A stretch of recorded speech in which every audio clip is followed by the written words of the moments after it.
Okay, we're live.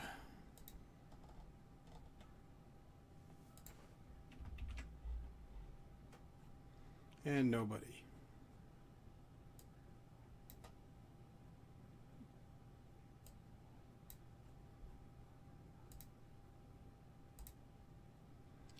Yo, yo, street level critic. I mean, it may just be you and me, dude.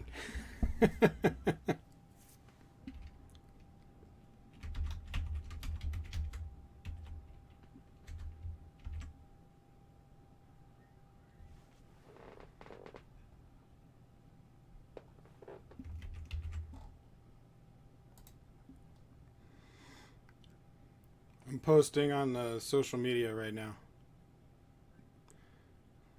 Do it for the play.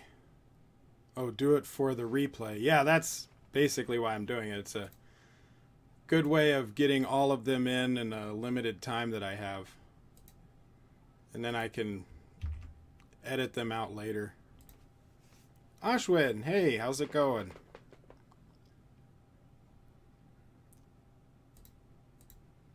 We're going to go through some San Diego Comic-Con trailers. There's a lot of them too. I'm glad I'm doing this live stream for them. It would take me forever to do them individually.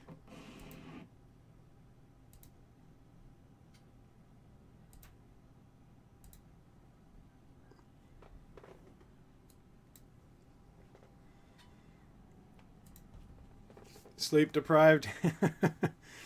Yeah, what time is it where you are? Is it like 4:30?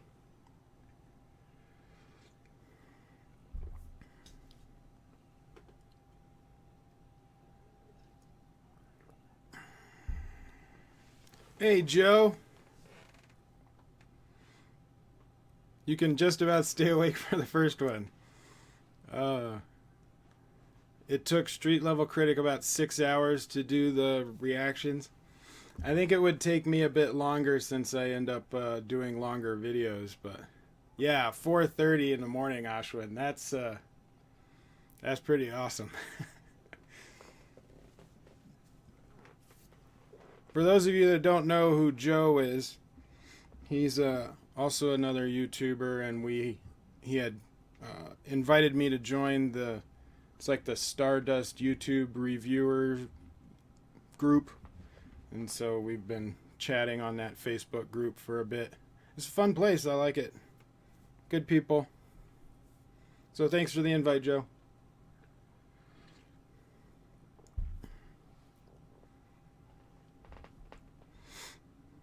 So let's jump into it, guys. Let's go to the first one. First one I got on the list. I'm kind of going in order a bit. So this first one's going to be Aquaman. And I have high hopes for it, man. I want Aquaman to be good because I like Jason Momoa. He does look good as Aquaman. That was one of the standouts for the Justice League, as I liked him. We just didn't get much characterization with him. So hopefully we'll get some characterization. That would be great. I like characterization. And Juan is a good director. So I like his movies. He can do really fun movies. You know, he did, what was it? He did Fast and the Furious movies, right? He did about 3 of them, I think. But yeah, so I want it to be good. So let's check out Aquaman, and we will see what they got for us. My father was a lighthouse keeper. My mother was a queen. But life is a way of bringing people together. We could unite our worlds one day. Check it out. Oh, that looks cool.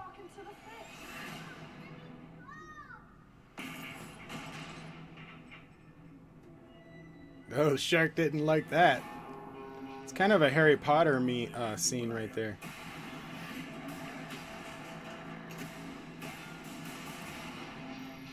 Nice. He's so charismatic. I love Jason Momoa. Your half-brother King Orm is about to declare war upon the surface world. Oh, that looks cool. The only way to stop this war is for you to take your rightful place as king. Trust me, I'm no king. Nice. Simply, you're not thinking at all. Her hair is very red. Worst pep talk I like red hair. ever. I want to strap Best in. pep talk ever. Oh, that looks beautiful.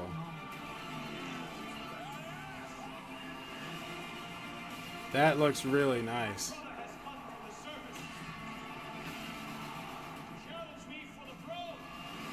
call it an ass whooping.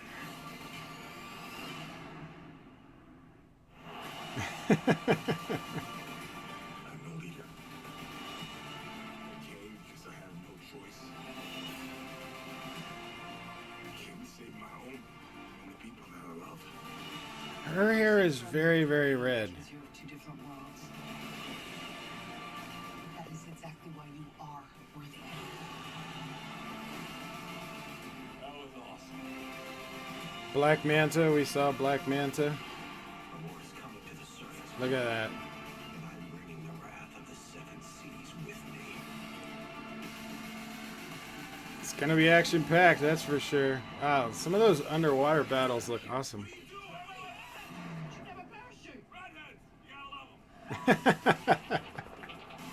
The goat. What's going on? Okay. Yeah. Well, it wasn't my help. I'm liking what they're doing. You've got Jason Momoa's humor in there, which is very much what he's like in real life. So the characters match like really well. I love the underwater sequence. All of that stuff looks beautiful. The what was her name? Aubrey. I can't remember her name, but with the red hair, that red hair looks too red, like fake red. I would have liked if it looked a bit more natural, but we'll get to that. So his father works at a lighthouse, meets his mom. You know, they fall in love. This scene right here, though, with the kids picking on him at the aquarium and then the shark. Boom! Shark's like not having any of that. You know, that reminds me a lot of, it could be that, you know, like, I don't know if you can see that, but it's a Harry Potter tattoo. Because at work they were doing a 20th anniversary of Harry Potter. So that's why it's on my mind. But it reminds me of that Harry Potter scene in the first book with the snake. You know, where the Dudley is messing with the snake and then making fun of Harry, and then Harry makes the glass disappear and lets the snake go. I mean, it really has nothing to do with this movie. It just reminds me of that. And it could be just because I was doing that Harry Potter thing. I played Hagrid, by the way, at that Harry Potter event. I got to read stories to kids and play games. It was so much fun. But anyway, it looks cool. The fish look really great. They don't look like... I was afraid they would look too fake CGI, you know, kind of like some of the stuff in Justice League, especially with the villain, or maybe Green Lantern. But they don't. They look pretty good. You know, like that's a very well rendered, good looking shark with nice lighting on it. So they did a very good job with that. He's got his eye thing going on. I do look at those tattoos. That's one of the things about Aquaman when I was worried about them announcing him for Justice League. For one, Jason Momoa, I was like, oh, he could pull it off. But all I could really think about was the gold and green leotards. I'm like, please don't do that. It makes a lot of sense to give him tribal tattoos, that his costume per se is really these tribal tattoos. No CGI costume, you know, like they did in Green Lantern. You know, no black costume like they would do in the original X-Men, but more of like you know, tattoos, tribal tattoos just make a lot of sense. Ashwin says, I think the movie plot is almost like an animated movie, Justice League movie, or thrown something bad with names. Yeah, it could be. I mean, he is getting the throne, so it's the origin story of him getting the throne, which there's going to be a lot of stuff that, how do I say that? There's going to be a lot of stuff that is stereotypical for a, you know, an intro superhero film. You know, like Wonder Woman had it. Pretty much all of the Marvel movies had it for introducing a character. You've got to give them where they began, how they take control and become the hero that they are. In this case, he's got to, you know, fight to get his kingdom back, become king because there's an evil guy in the king, and then you have Black Manta. The only thing I'm a little worried about is the storyline with his half-brother that is now the king and Black Manta. Like, are they going to go against each other in the story, or are they going to connect them? Like, maybe the half-brother hires Black Manta or works with him to try and overthrow the kingdom. Something like that. I want them to be somewhat connected, so it's not like, you know, he gets the kingdom back, he beats his half-brother, and then, oh, whoop, here's Black Manta for, like, no reason. I want there to be a good reason. So, yeah. The action looks pretty cool. So her hair looks good when it's wet. Like it was darker right there. I can't remember that guy's name, but I like him. That looks cool. The ship and stuff. That car's, yeah, it got flipped over totally. Oh, wait a minute. Hey. His father is Jango Fett. I just noticed that. That's pretty cool. Haven't seen him in a while. But her red hair, see, it looks pretty good when it's wet like that because it's got a darker tint to it. But later on when it's dry, it looks too red. That looks cool though. That scene right there. That's a poster. That's a poster right there. I like that. Boom. See what I'm talking about? Like that looks like a wig. It reminds me of the trailer that came out for was it Inhumans, I think it was. You had that one lady with the red hair. This looks better than that one, but this looks like a wig or just wasn't dyed right or something. Like, it looks good when it's wet, so maybe it looks better when she's underwater. But when her hair is dry and on land, it just looks too fake to me. I don't know. Hopefully she's underwater for most of that. Yeah, again, I like his humor. I'm glad that his humor is in there. But this, I mean, wow. The visuals on that look great. And it really does a great job of world building. So you get a feel of what it's like to be down there. You know, even though people don't like the, you know, Jar Jar Binks's people. What were they called? Gungans? People didn't like the Gungans, but their underwater world looked really cool. This looks a lot better, and it emulates a lot of the look that we would see from Aquaman with these buildings. And Black Manta fits right, his look fits right into that. Because you want Black Manta to look the way he does in the comic books, but if you don't have other things that reference that aesthetic style, then he looks way out of place, because it's a very weird looking helmet, you know. But with this world building that they got going on right here, a lot of the buildings have that shape, a lot of the rooms have that shape. It looks very much like, you know, it collects air like a bubble. And having that shape fit in with Black Manta's helmet being more like a dive suit almost, I think it looks good. But if you didn't have this kind of architecture in the city, I don't think it would look as good when you saw Black Manta. That ship looks awesome. The turtles. See? And the ship reminds me... You know, the ship reminds me a lot of Man of Steel. That kind of look. I wonder if James Wan and DC wanted to try and have some of that translate over from Krypton. I mean, it doesn't look, obviously, it doesn't look like Krypton. But a lot of more of that kind of organic feel to things, because Krypton had a very organic feel to it. And so does this. This has a very underwater organic feel, and I like that.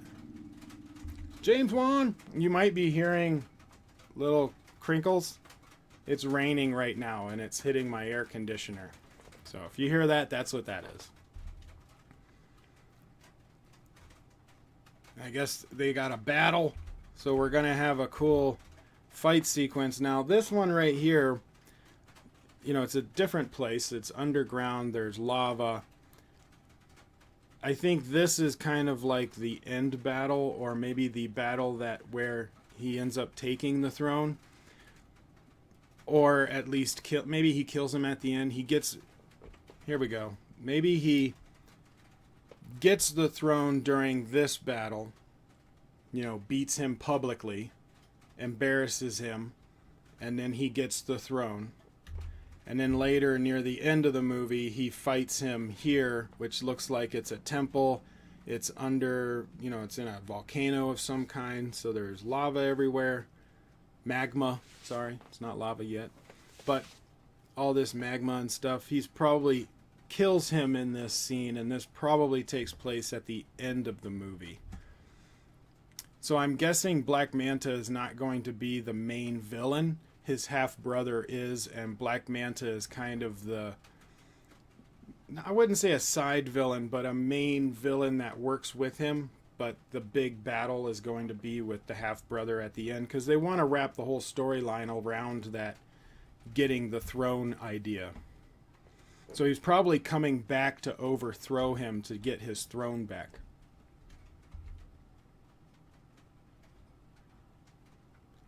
Boom. Yeah!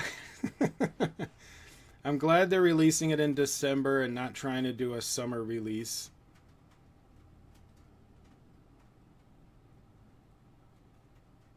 See what I'm talking about with her hair?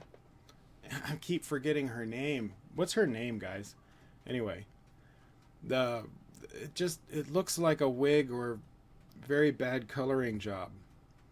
But I think it looks good underwater. I don't know.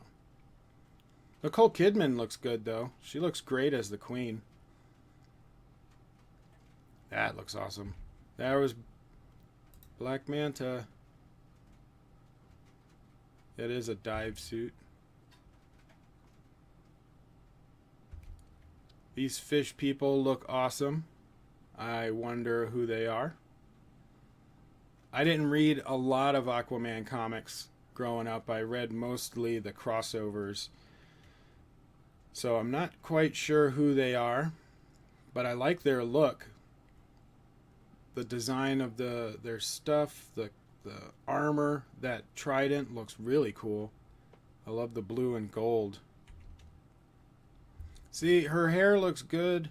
I know I'm talking about her hair too much, but look. Her hair looks good underwater. It has a darker tint to it. And the whole look of the film has a, you know, a more blue, darker tint to it. And the color grading.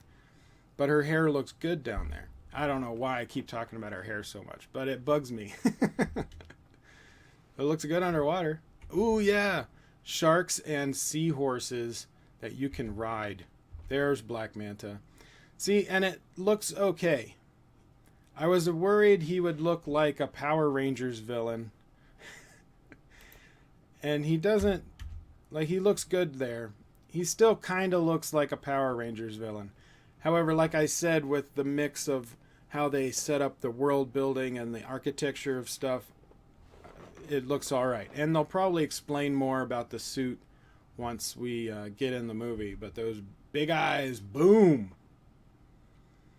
And then we're going to have epic battle scene with sharks and crocodiles and or alligators, whichever one was the saltwater one. I forgot. And I like this goat. He's like redheads. What do you do? The goat's all like, what? Yeah. I think it looks good. I'm more excited about it than I thought I would be. Amber Heard, thank you. I knew it was Amber something. But her, I don't know what it is with her hair. But anyway. Did I see Momoa on Stargate? Yeah, I am a huge Stargate fan, and I was one of those people that was watching Stargate Atlantis as it came out. So I got introduced to him at the same time everyone else did. Director said that it's almost like an origin story for Black Manta. Well, it makes sense. You've got to introduce... You can't just have Black Manta show up and now he's a villain. You've got to do his origin story as well. Black Manta is the one pulling the strings from behind, and after the war is over, Manta escapes. Okay. So he may be pulling the strings of the half-brother. Alright. Area! Hello! Nice to see ya. That's the Fisher King. Okay. Oh, that sounds familiar. What do you think about how they decided to deal the talking underwater? I'm really pleased. Yeah, it's difficult with underwater talking just because sound travels a lot different. There's no air. So they made it, it doesn't sound the way it was in real life. You know, in real life you would not be able to really understand what they're saying. But they probably have something to where they like project more when they're underwater, and it still sounds like it's underwater. But at least you can tell what they're saying. Like, it's not totally muffled. If you ever put your head under, you know, in a pool and had someone say something, really hard to make it out. Ari, I was waiting for your live stream on the other channel. Sorry, that was that was last week actually.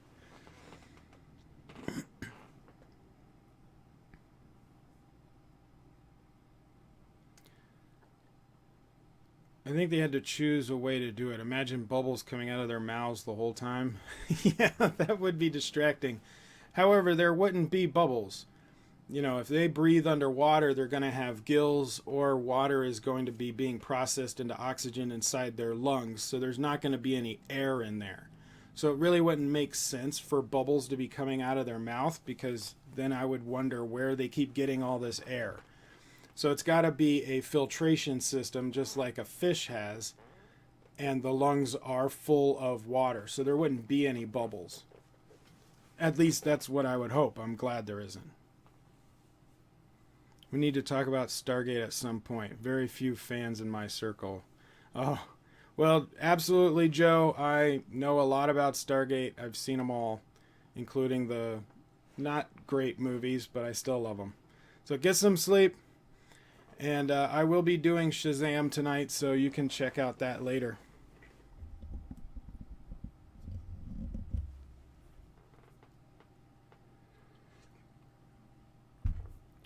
Overall, though, I think Aquaman looks good. Better than I was expecting. So I have faith in James Wan, and I love Jason Momoa. So I'm going to check it out. But let me know what you guys think. Comment below or over there.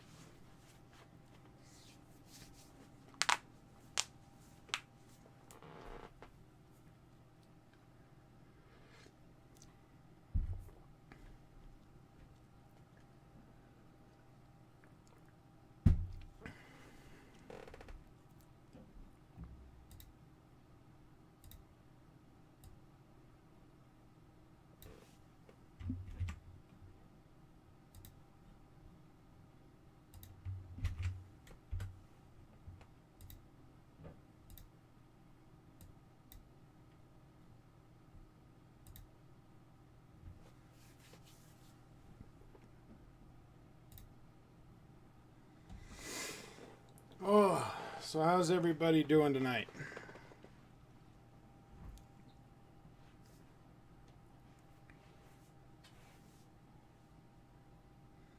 Is cringe you did that with your fingers. Sorry.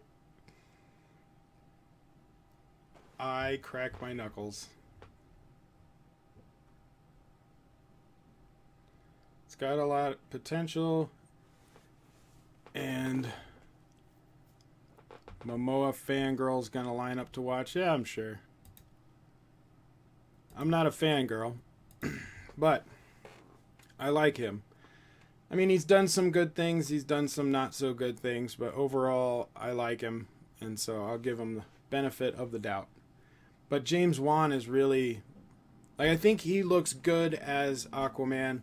I liked him for what he had done in Justice League. I like his humor. I like his big, hairy, tattooedness. But it's really James Wan that I think will bring this movie together. So I have a lot more faith in James Wan that he can make a good movie.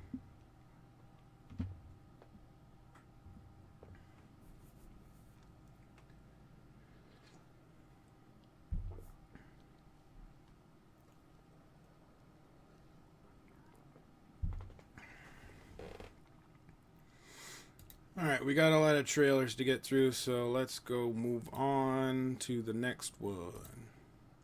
SHAZAM. SHAZAM.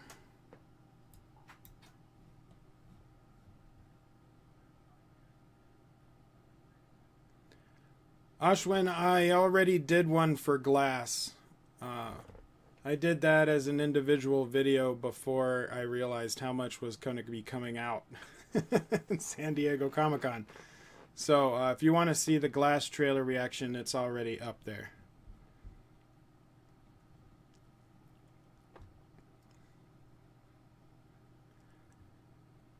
So let's check out SHAZAM.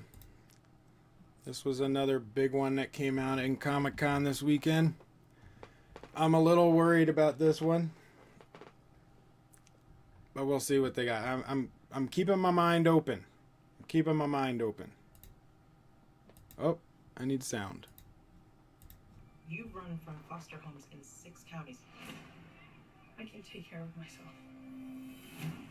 When you're 18, give these people a chance, because that's what they're giving you.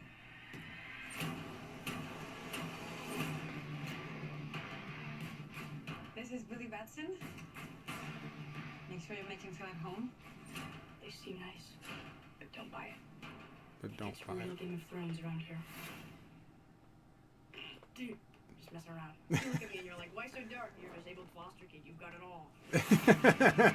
I like that You kid. have one superpower. What would you pick? Everybody chooses flight. You know why? so they can fly away from this conversation. No, because heroes fly. Well, you need your fake family to stand up for you? Hey, Oh, nice. man, sorry about that. Go, go, go! Grab it! Get out the way!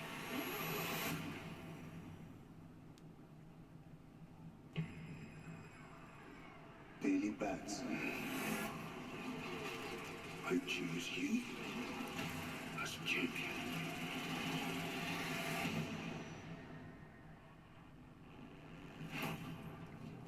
What is going on?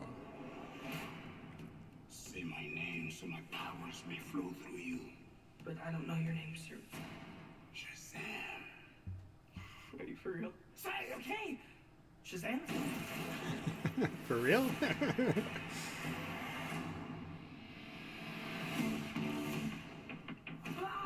This means Billy! Don't scream. I know that knows anything about this Cape Crusader stuff. Can I?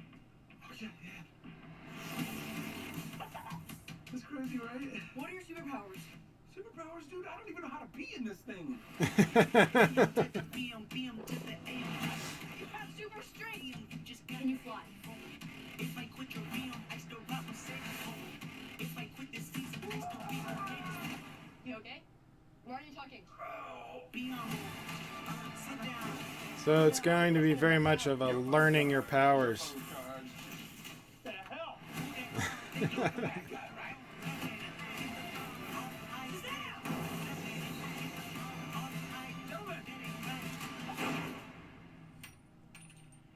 have bullet immunity! I'm bulletproof. You're dead. You're dead. Sorry about your window, but you're welcome for not getting robbed. Oh, hey, stop. I'm a superhero.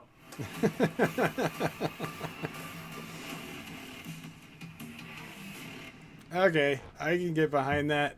It sold me on the humor. So you've got this kind of standard setup. He's a foster kid, you know, he feels like he's always on his own, that kind of thing. I think the first 20 minutes of the movie may get a little slow unless they speed through it. That the thing about the beginning of this movie is it's either going to be really slow and people are going to be like, just move on, or it's going to move too fast and no one's going to have an emotional connection with the character. So there's going to be a balance that they have to find of a decent enough length to get your characterization on him, because he is not actually in the movie most of the time. It's going to be SHAZAM. But you need to have an emotional connection with him that you can translate over to SHAZAM so that it's interchangeable. You have to see the character as one person. So you have to have enough time in the beginning to get an emotional connection with him, but you can't have it go on too long to get to SHAZAM, otherwise people are going to be bored.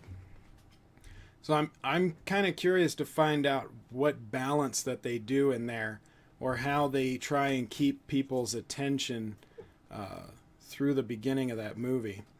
Now, I think part of it is going to be this kid right here, because he's funny. He's charismatic. Just like a lot of people that are disabled, they have a lot of humor about their own disabilities.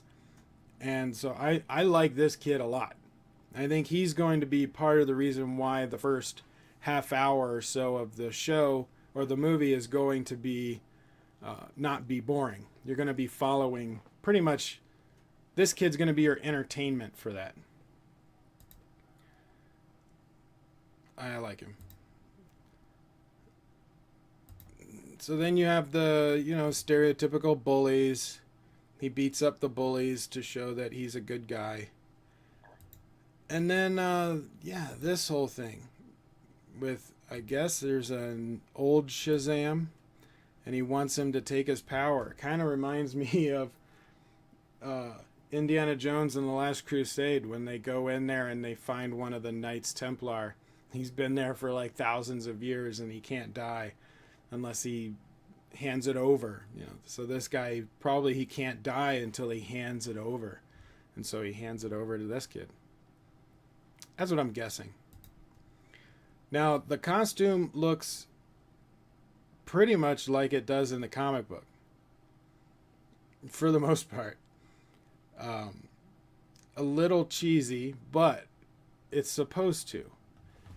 You know, he's basically turning into a comic book superhero. So it makes sense.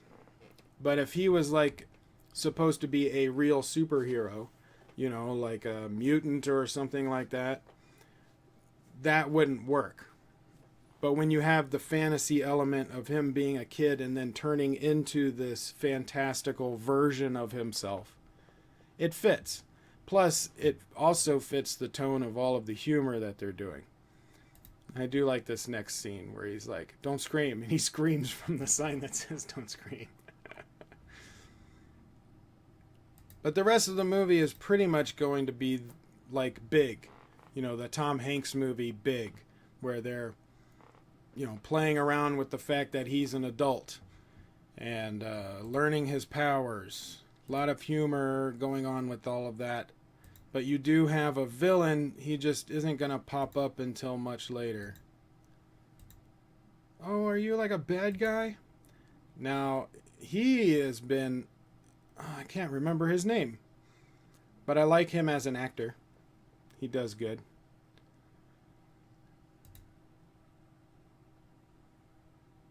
Boom. Like, I'm totally bulletproof.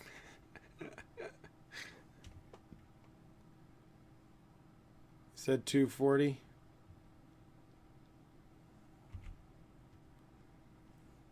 Mark Strong. Yeah, that's the guy's name. So, yeah. Sorry for breaking your glass. You're welcome for not letting them rob you. I mean, it's pretty funny. Overall, yeah, I'm down. It's something I would watch. I'm a little worried about how they're going to balance the tone for entertainment to make you interested in the characters. I kind of feel it's going to be a bit like Spider-Man Homecoming, you know, with the two friends. And that could work. So, Levy, I think that's his name. Levy, who's playing Shazam, he seems to be doing a good job, and he looks like he's having a lot of fun with it. So, I'm down. I want to watch it. I'm a little hesitant, but I want to watch it. But what do you guys think? Comment below. Let me know.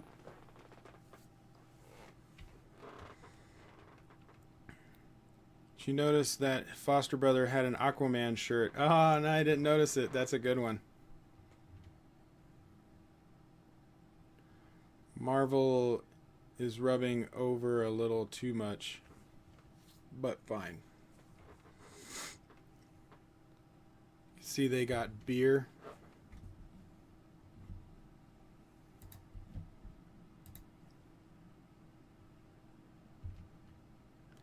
Was it beer?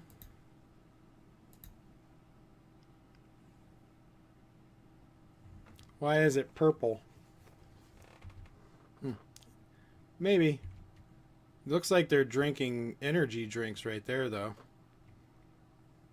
Maybe a Monsters or something. They probably don't like it and go back and get snacks. Okay, I could see that.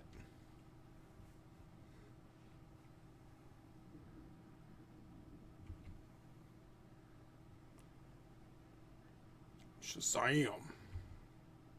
Shazam.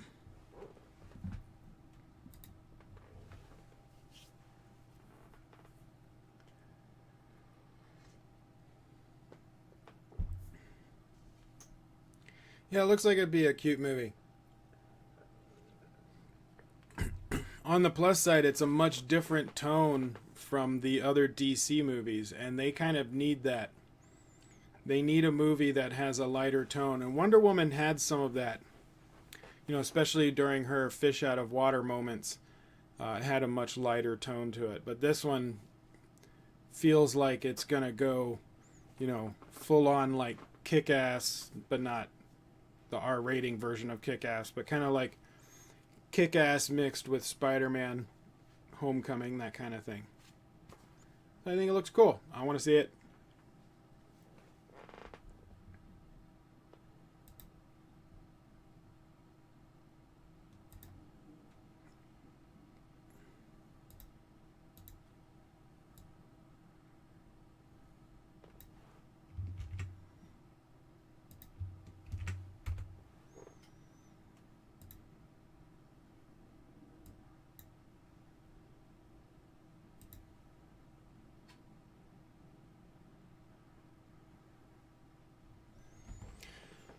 Whew.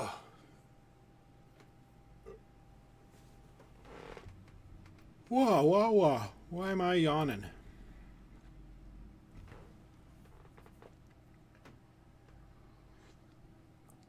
The DC icon changed. It looked a little different, but it still holds the same structure.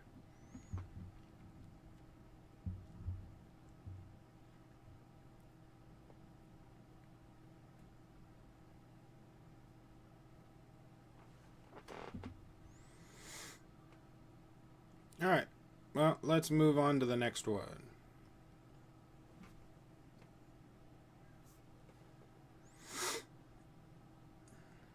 They changed it to Warner Media. Ah, got it.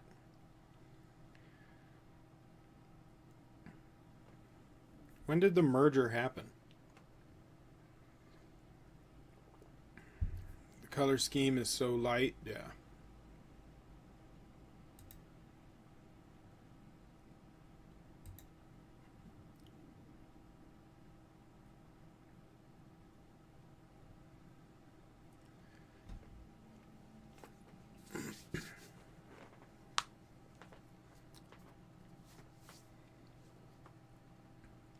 Alright, so our next trailer is going to be Godzilla, King of the Monsters.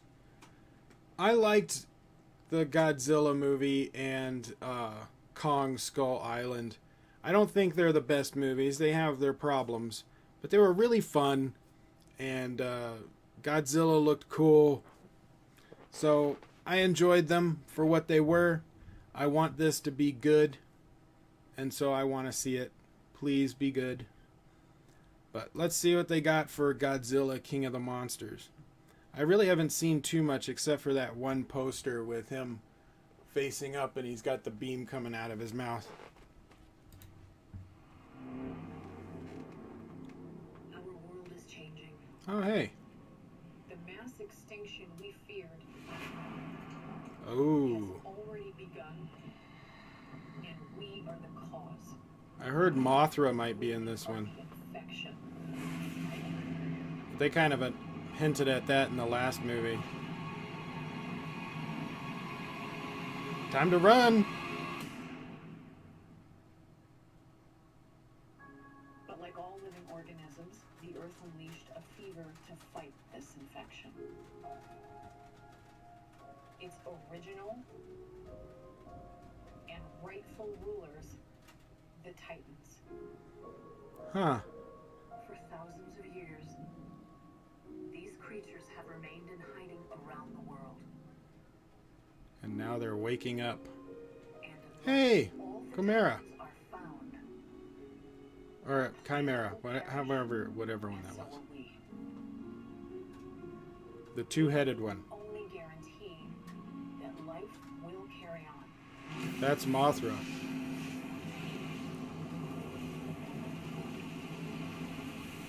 Godzilla. See, that's the poster I saw. Oh, whoa. Mothra looks cool.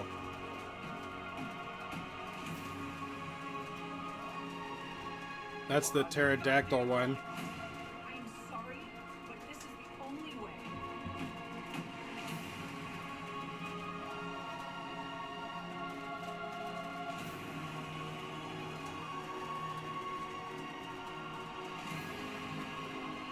Wow. Monster. I'm sorry.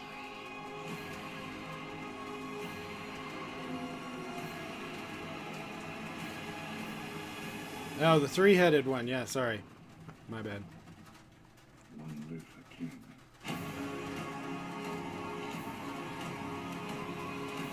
They're bringing all of them in. You gotta love that sound. I love that. Whoa, the rain is really coming down now.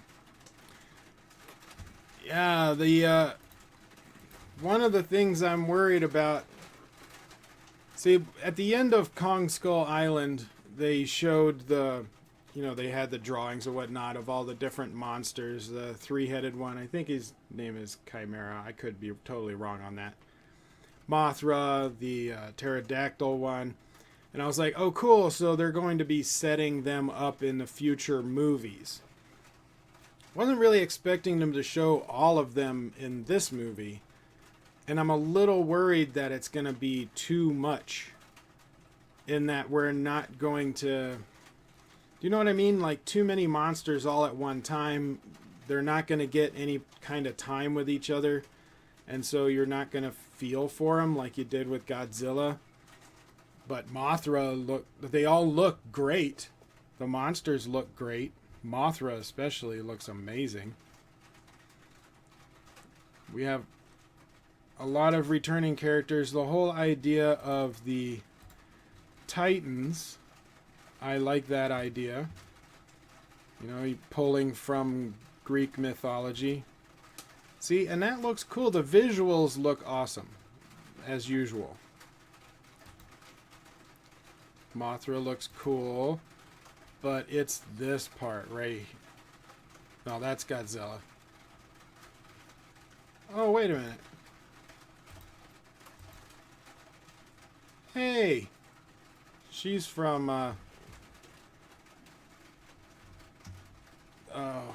what was the name of the movie? Sword and the Dragon. Oh my gosh, Chow Yun-fat and Michelle Yeoh. I can't remember her name, but I liked her in that movie. Anyway.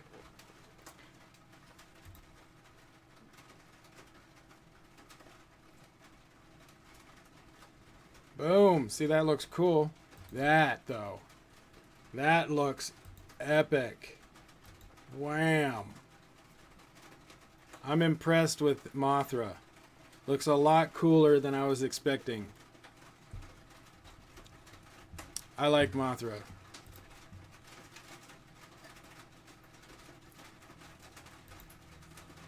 I like the look of the movie. I like the way it's shot. You know, it looks like a big budget monster movie, and that's what it is, a big budget monster movie. Your monsters look cool. I'm just worried that there's too many monsters. I mean, they basically decimate everything. And I don't want it to turn into an apocalypse movie. You know, like, it kind of feels like it's turning into one of those, you know, Independence Day or 2012, one of the Roland Emmerich movies. And I don't want it to be a Roland Emmerich movie. I want it to be a Godzilla movie. So we'll see where they go with it. For the most part, I like what I see. I'm going for the monsters. That's the, you know, you want to see Godzilla fight some monsters. It's the whole reason you go to these things. But I'm a little worried about a couple of smaller things. Overall, though, I think it looks good. I'm totally going to be there. I want to see Godzilla fight.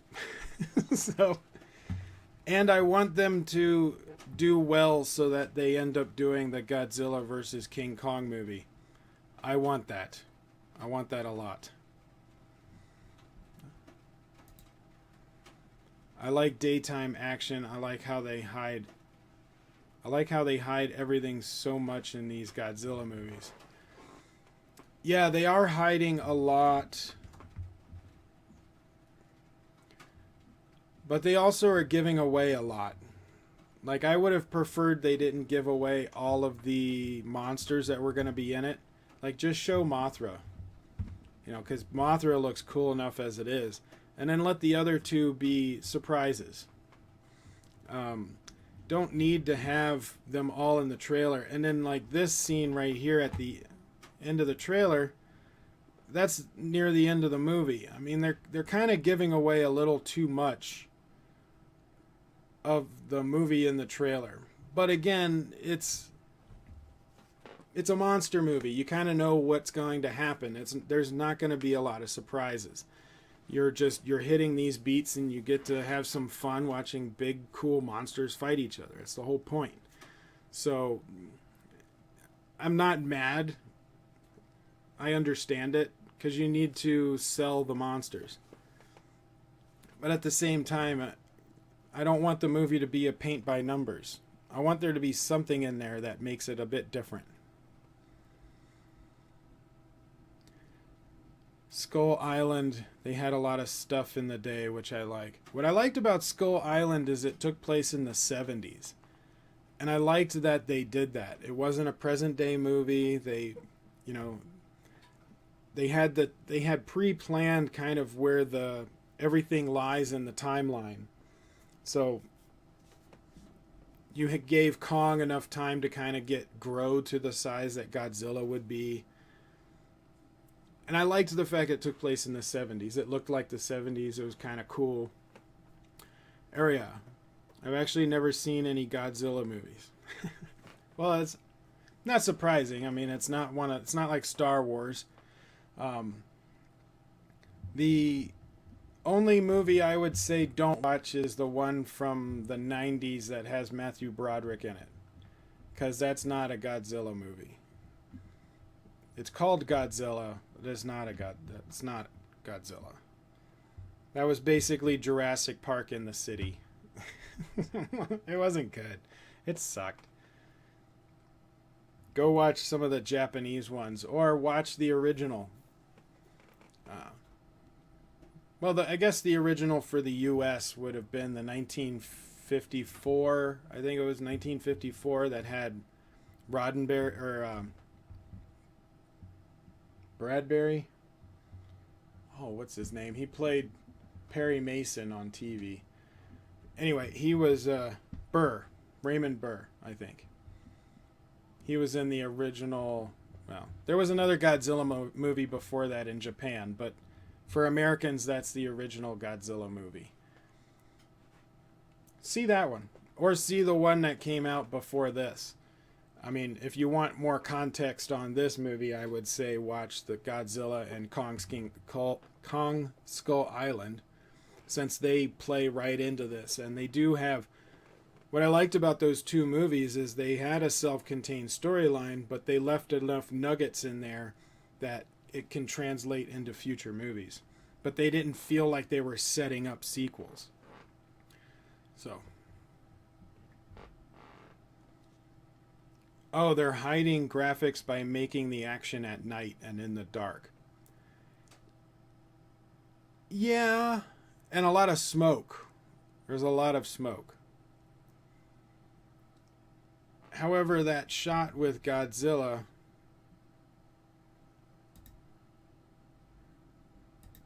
You know, you have a lot of shots in dusk. But like this one... This one was during kind of the day, but it's moving very quick, so you can hide a lot of stuff.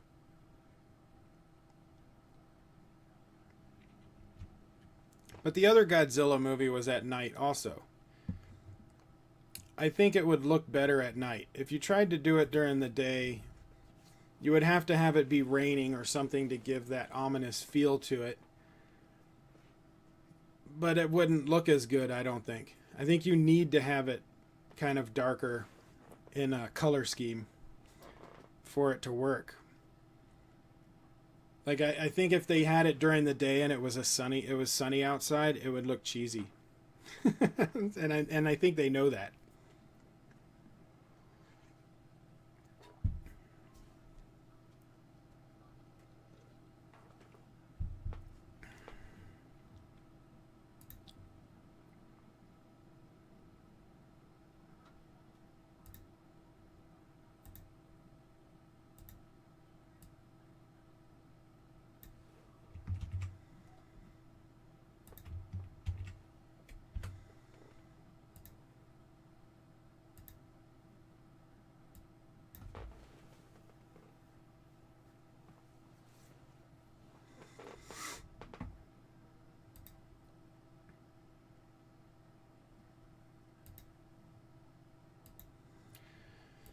Alright, we got a lot of trailers to get through, so let's move on to the next one.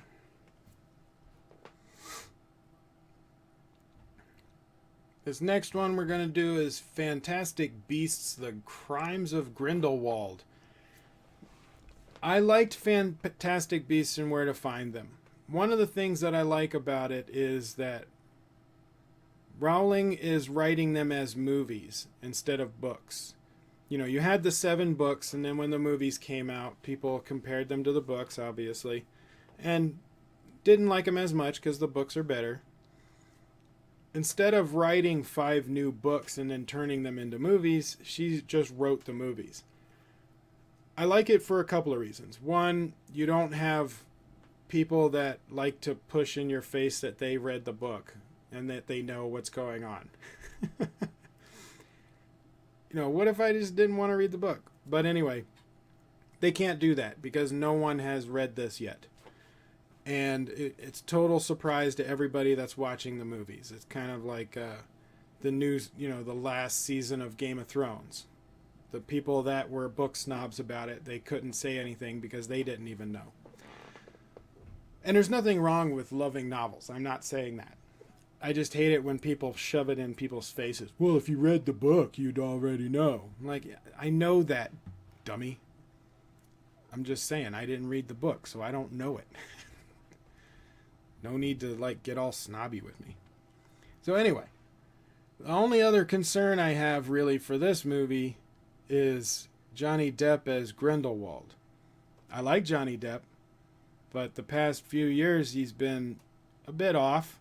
However, I did really like him. I thought he did a good job in The Orient Express.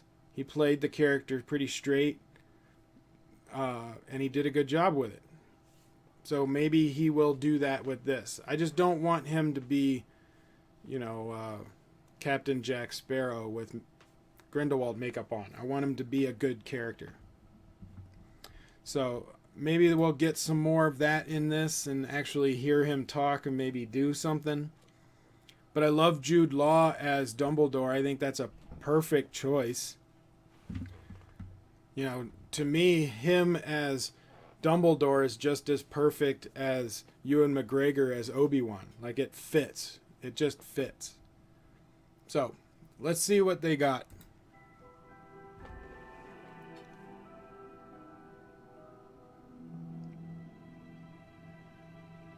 I'm scared, Professor Dumbledore.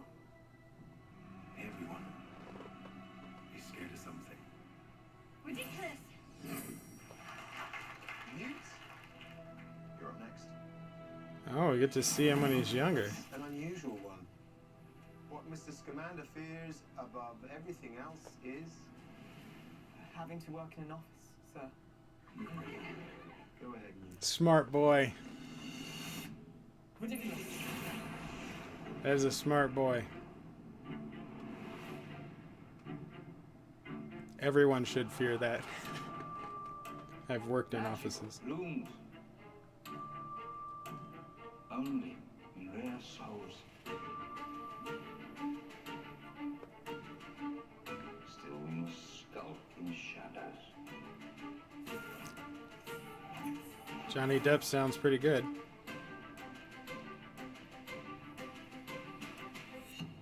But the old ways serve us no longer. I take it you've heard the rumors. Grindelwald had a vision that he would rise to dominance over the wizarding world. Ooh, those are cool looking. Hunt him down.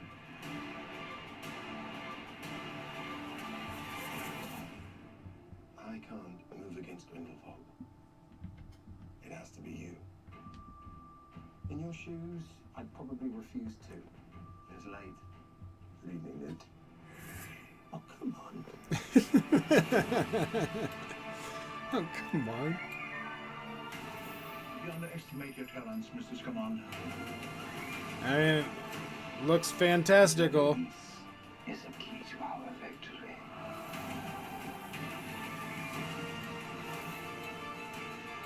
Muggles are not lesser.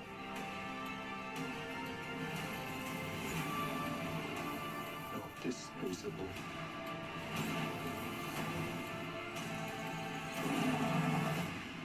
You're too good, Newt. You never met a monster you couldn't love.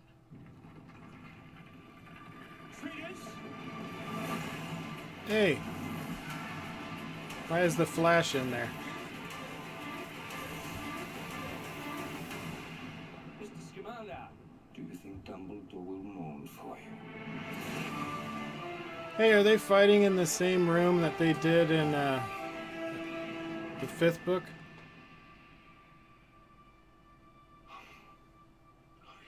Are you a ghost? No, I'm alive. But I'm an alchemist and therefore immortal. Oh. Nicolas Flamel. Nicholas Flamel! Oh. You don't look a day over 375. That's cool that we got to see Nicholas Flamel. I think David Yates has been doing a good job with the... I mean, he did the last... I think he did the last 3 or 4 Harry Potter movies. Oh, man.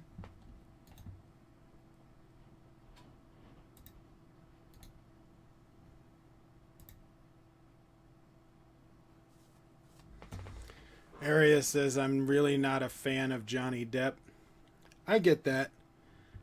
I think he has a lot of talent, and I used to love him a lot before the Pirates movies. The first one was fun, but then after that he kind of slowly became more crazy and was doing these movies with Tim Burton that weren't good, and so he kind of fell out of favor with me. I think he's actually doing it pretty straight in this movie. You know, he's not going weird and crazy over the top. He's playing an intimidating character, so hopefully he stays as an intimidating character. I don't want him to become silly. Other than that, again, I love Jude Law's Dumbledore. I think he's going to be perfect for that. I wonder why the Flash was in there. Maybe they set him up in the previous movie. I can't remember. It's been a while since I saw the last movie. But it looks like Harry Potter's world. You know, Hogwarts looks cool. I love the fact that he is afraid of working in an office. That's pretty awesome. I don't know where they are where he's talking to them in this.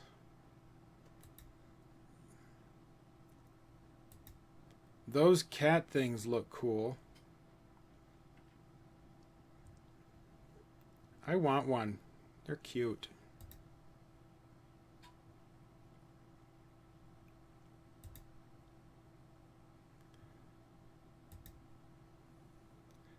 The other thing is that it kind of feels too much like the story of the Harry Potter books.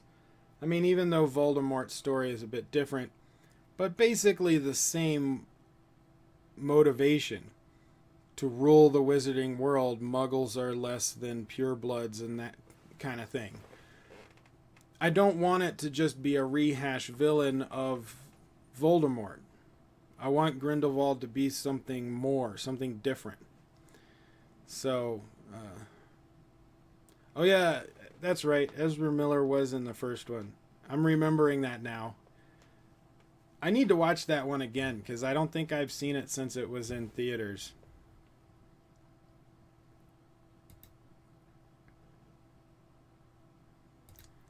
I like this guy. He's a muggle. But I liked him in the other movie. I remember him having some really cool, funny lines. And again, he does in this movie as well. Meeting Nicholas Flamel and then accidentally breaking his hand.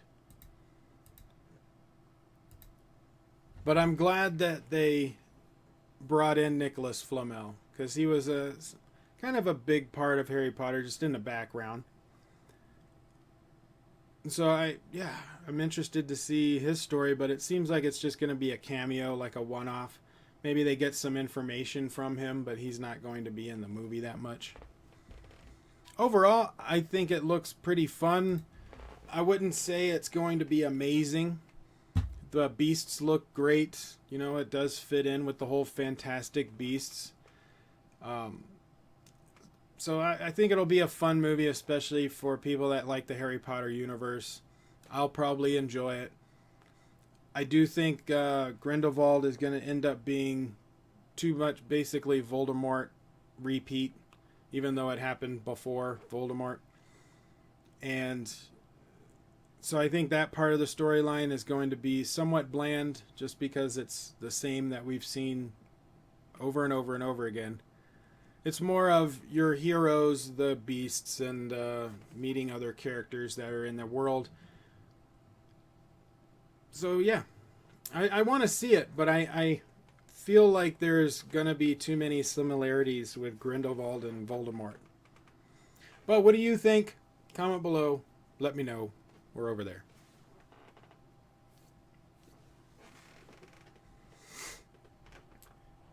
Yeah, Arya, when he was first announced, I wasn't really happy about it. I was like, really? You could have picked someone better than Johnny Depp, but if he does a good job, then I don't care.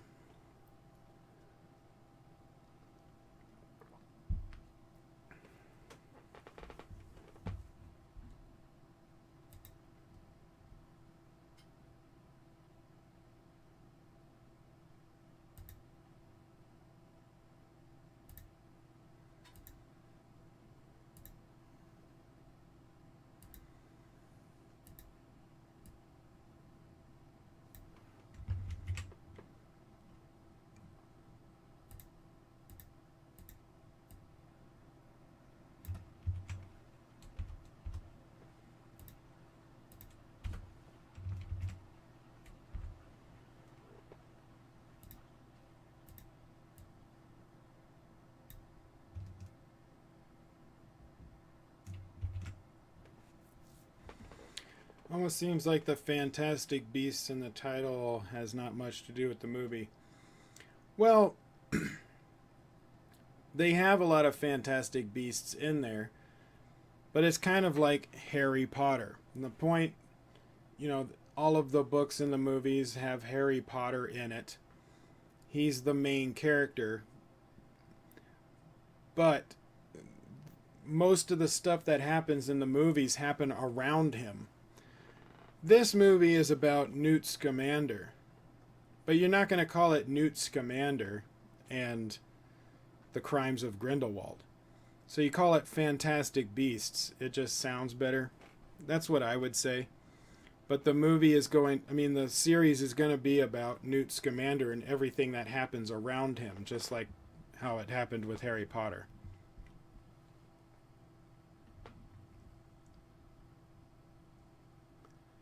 I like the trailer. Hopefully we really see just Grindelwald on screen and not Johnny Depp as Grindelwald. I can agree with that.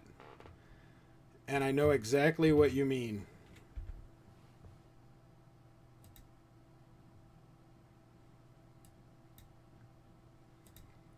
I know exactly what you mean. Eddie Redmayne, I think, is perfect as Scamander. I like him a lot, except for Jupiter Ascending, but I don't blame him for that.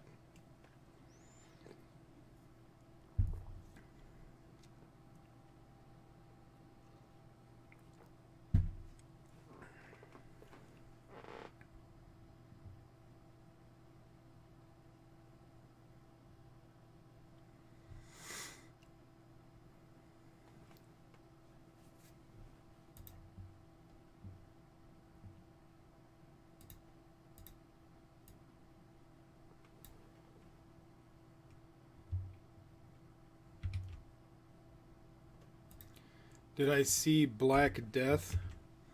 No, I don't think I have. That doesn't sound familiar.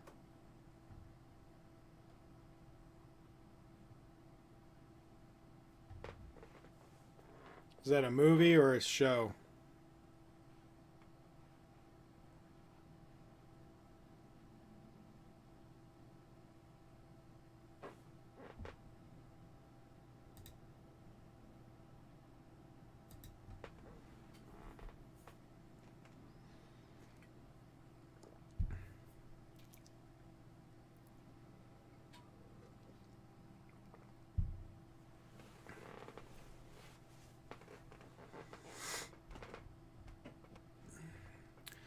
So next we're going to do the... It's great, you should try to watch it. A movie with Redmayne. Sean Bean! Does Sean Bean die? It's like half his movies he dies in. But I love Sean Bean. I may have to check it out. I like Middle Ages movies, so maybe I will. Oh, I think I've heard of Black Death now. I think I know what you're talking about. I can see the I can see the cover in my head.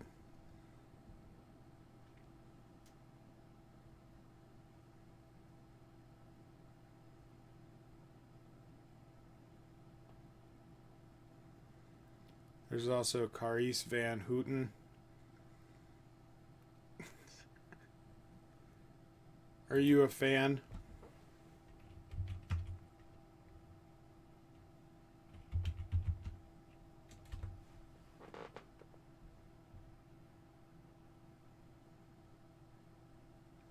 Oh, yeah, I know who you're talking about now.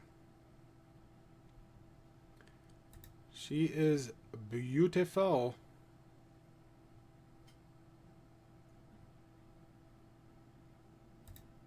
Couldn't place the name, but now I know what you're talking about. Alright, so the next one is one I'm really excited for, and that's the Doctor Who Series 11 with our 13th Doctor. Liking the Doctor. Yes. Yes. She is gorgeous. That is for sure. Lady Melisandre. Yeah, I like her. But Doctor Who Series 11 trailer. I really want to see this. So let's check it out. I saw the teaser that they did, and of course I saw the regeneration that they had. But let's check it out. It's not very long. All of this is new to me. It's a new companion. New faces, It is weird that they got 3 companions. new worlds, new times. So if I asked really, really nicely, would you be my new best friends? Got a much different feel from the other showrunners. This is gonna be fun.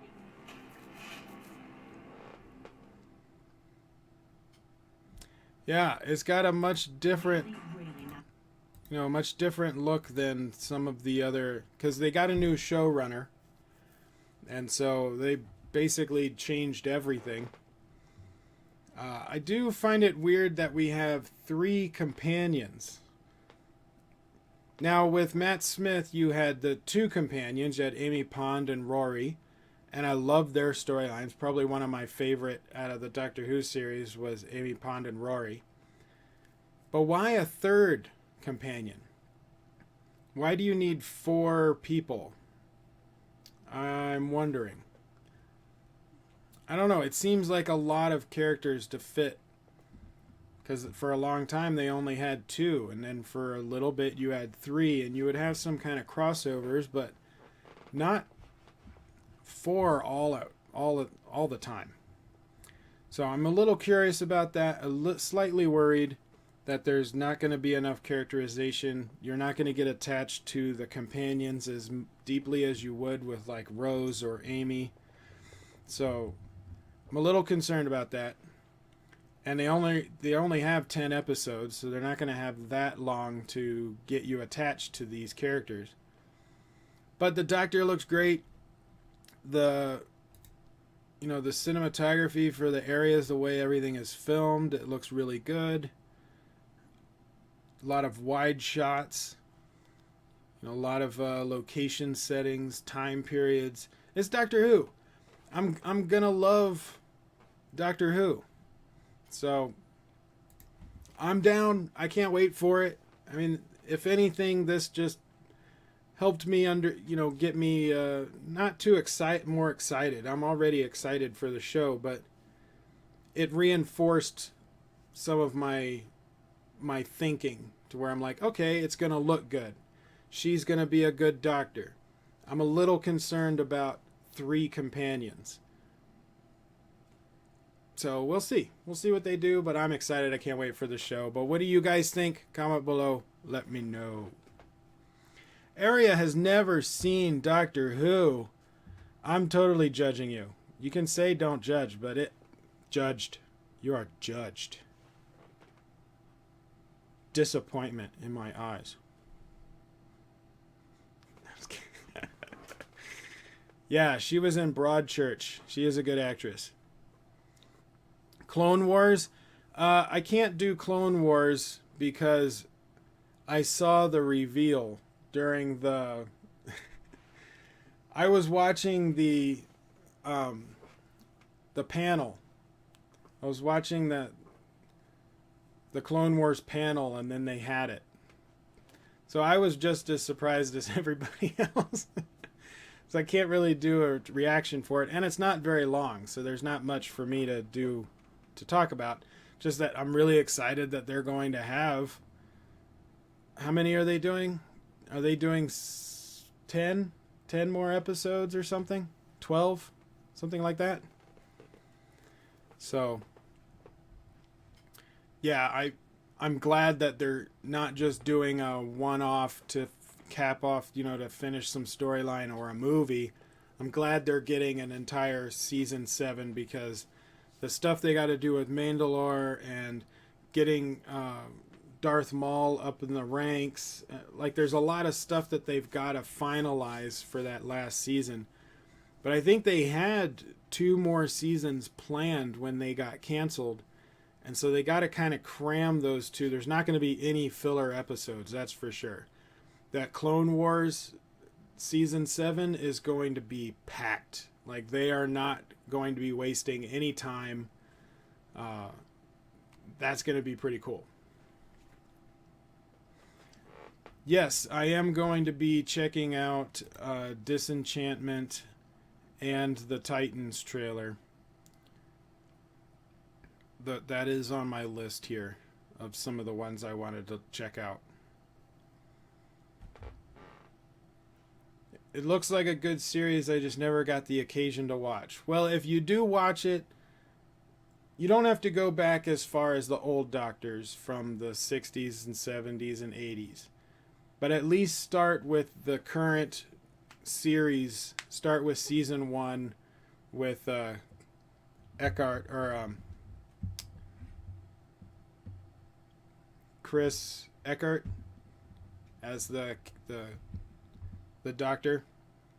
I liked him as the Doctor. He only did 1 season because he didn't get along with the showrunners, but I liked him, and it's a good place to start. You don't have to go back 60 years.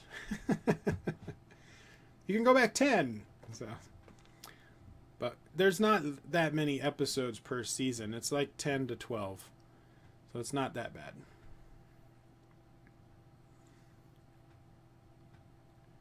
All right, street level critic. I'll check you out later.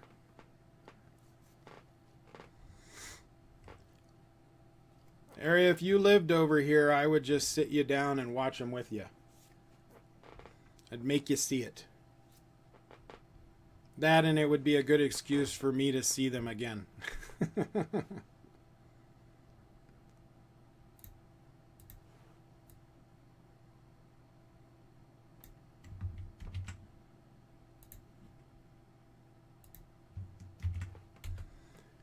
I'm all about excuses.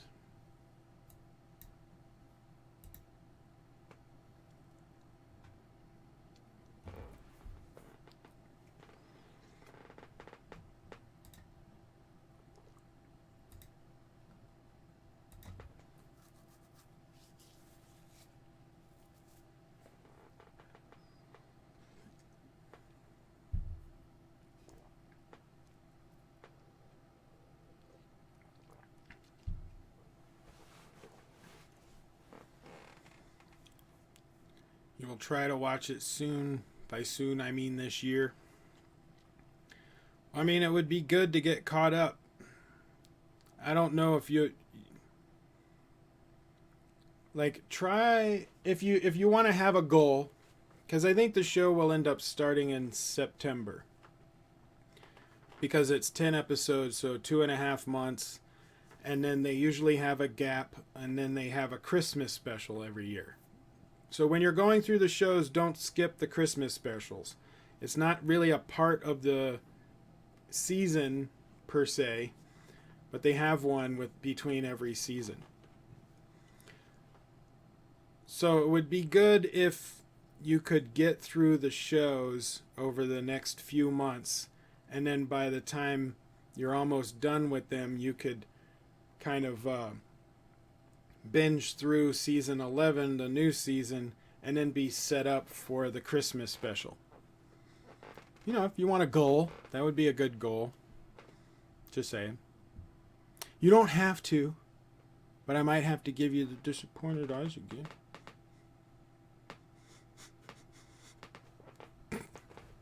Christmas comes along. Did Aria see Doctor Who? Did she watch Doctor Who?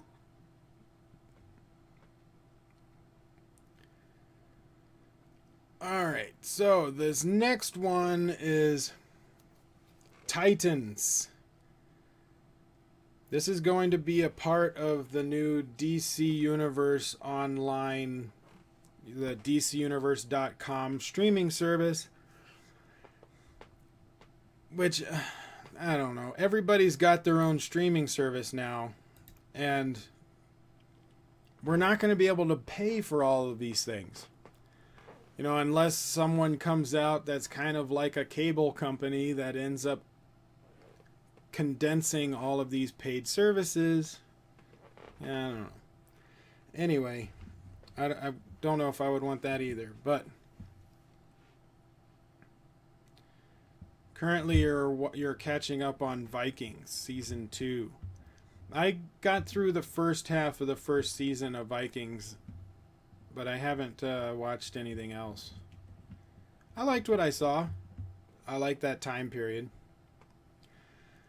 So let's check out Titans, and we'll see what they got. I do know one part of it because it was memed all over the internet.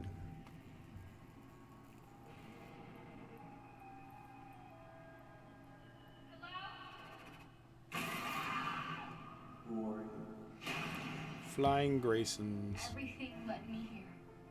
To you. You're the boy from the circus. Robin.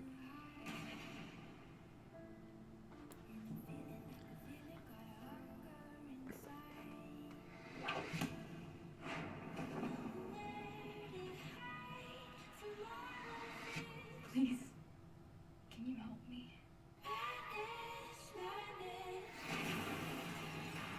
Where's Batman?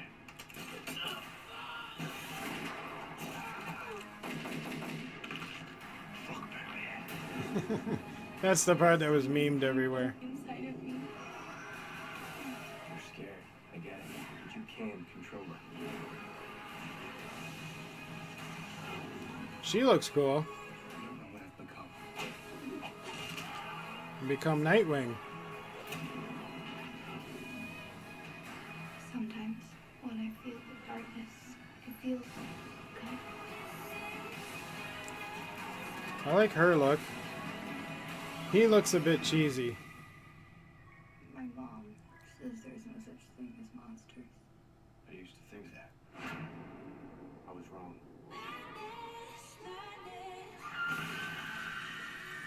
So it looks like they're going to have an overall story arc for a season, which is good. I much prefer overall story arcs for seasons instead of, you know, anthologies, unless the series is really set up for an anthology series. But something like this, especially known comic book characters, you really need to have overall story arcs. So they're going to have one. The look of it is pretty good. They're not going to dive too much into his origin story. It looks like it's just going to be kind of a backflash in the first season, just so that everybody knows that he was Robin. And then, of course, they show him with the little Robin star, I guess you would call it, throwing star. He's got some animosity to Batman. He doesn't like the fact that he was Robin, which kind of fits with the comics as well. But the whole, you know, fuck Batman thing, it seemed like, you know, it seemed like when they had him say that, it was almost like supposed to be a shock value. You know, like, to make people go, oh my God, he said fuck Batman. But I don't feel that it worked on that level. So it's not shocking. It was just more of like, hey, Batman did okay by you. Look, you're Nightwing now. Whoop. So I don't know. I do think the violence, though, I'm glad that we're going to get some more violence. And Robin seems to be pretty violent. Stepping on people, shooting them. He's got blood all over his mouth. But something like this. So this scene right here, she's on a set, has very little on the set. You have a fog machine and the lighting purposefully that way. And so it looks a little cheap on how that is filmed. That looks good, though. So it's kind of, but this guy, I don't know. He does not, He kind of reminds me of like Lou Ferrigno in The Incredible Hulk, just really small. But the other one, she looks great. I love the fire in her wavy hair, because I love wavy hair. But the fire and everything licking around all over her face and in her hair and stuff, it looks cool. So I love the way she looks. That looks awesome. I love that. I would watch the show for her more than I would Nightwing. Which, you're not supposed to say that. You're supposed to say, I want to see it for Nightwing, and then she's a side character.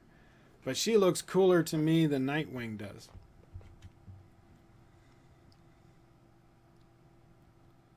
So he'll be learning how to be Nightwing throughout the episode.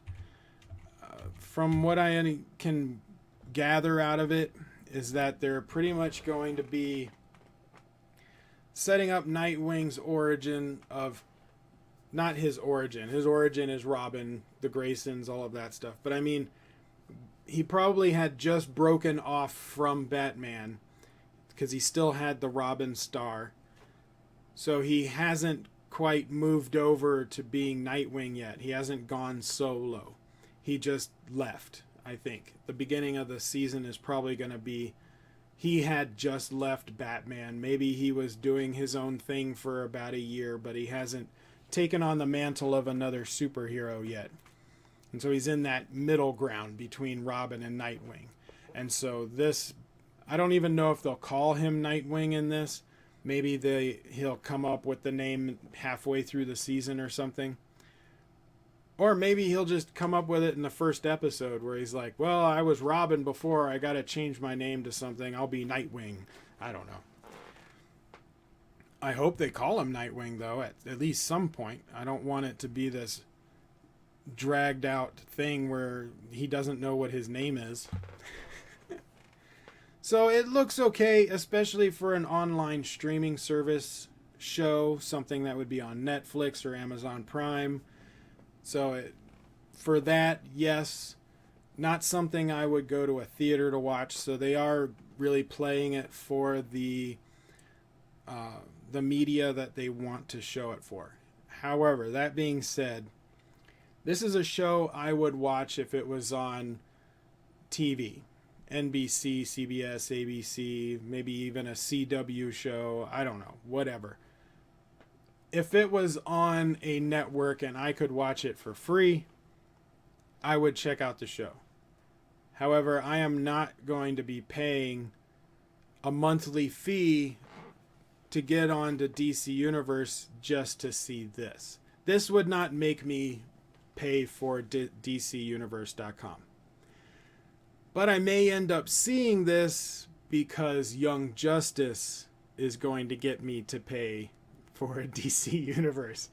I've got to have it for when we review Season 3 of Young Justice, even though they've been claiming all of my videos and now we have to change the way we do it. They're going to get money out of me because I'm going to be buying the service to get through Young Justice. So as long as I have the service for the time period that I'm watching Young Justice, I will probably watch this as well. Since I already have it, I might as well take advantage of it. But this would not make me buy the DC Universe streaming service. This is just something that I would check out because I have it. But what do you think? Is this something that would make you want to get the DC Universe streaming service? Or if you are planning on getting it, what show or what is bringing you to the service? I'm curious.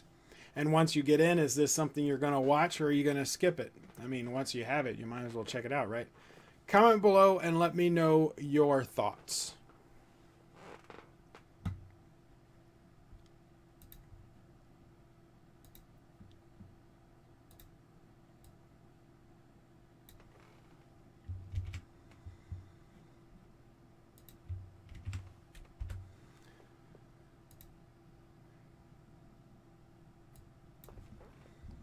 Okay, Area, I think you're like the only person that are watching this right now, so I have got to take a break. I'll be back in about 10 minutes or so. So don't go anywhere.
Yeah, I have no idea who the other two viewers are.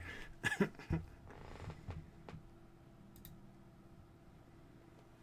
guess they're just watching.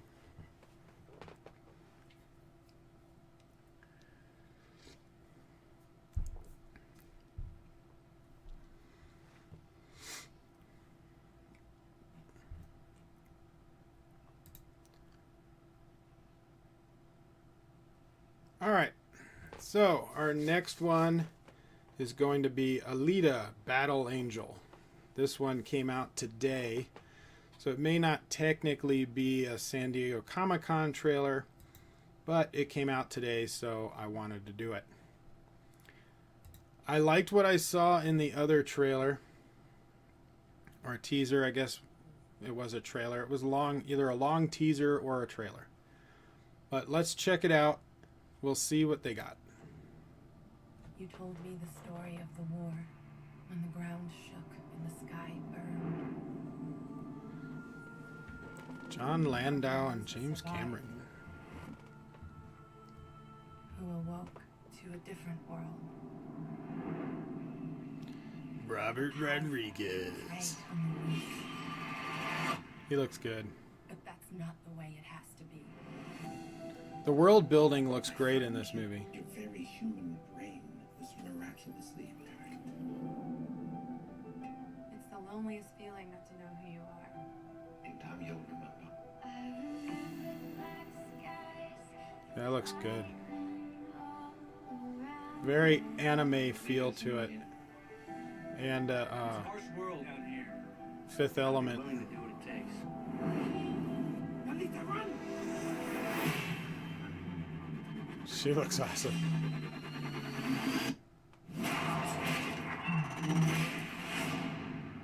My God. She's the last of her kind. She contains technology that have been lost for 300 years. It's interesting.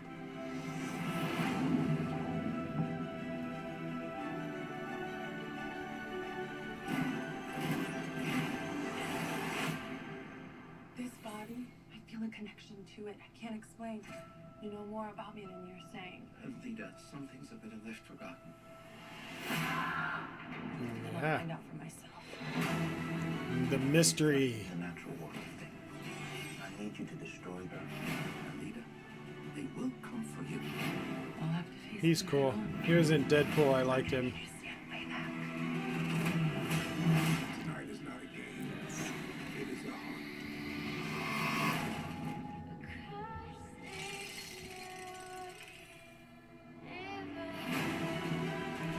The action looks like it's gonna be damn good. See, that looks awesome. Nice. I'm with her. Yeah. All right. So one thing, James Cameron and John Landau as producers. Yes, that is good. We can forget about Titanic. Avatar was fun. But what really grabs me is Robert Rodriguez. He's the real reason why I want to see this movie. I think Robert Rodriguez is going to do a great job.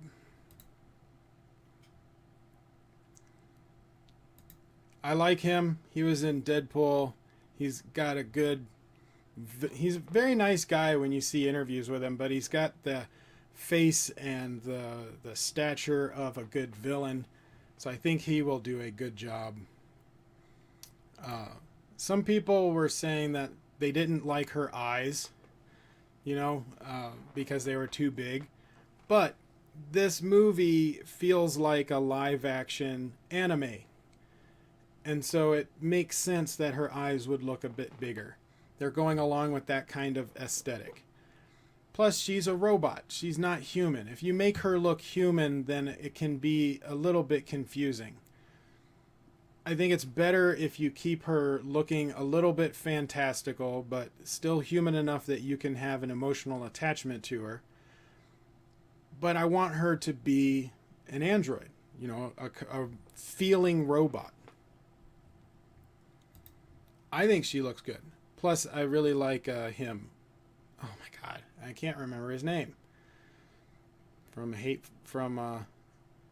Inglourious Bastards and all that stuff. Now this, I like that this wall. What is this wall? It looks like it's cloud. Looks like a cloud. So it's like a force field of some kind. It looks really cool. I mean, the world building in this is great, and it is set up very much like an anime mixed with Fifth Element. Like I see a lot of Fifth Element kind of style to the grungy, futuristic feel to things. The city looks like it's fallen apart, but it's still there. Now, the action is really what's going to sell this movie because they're filming it right. And again, that's why I'm excited for Robert Rodriguez. He knows how to film an action sequence. If you watch, even in his earliest movies with, you know, Desperado and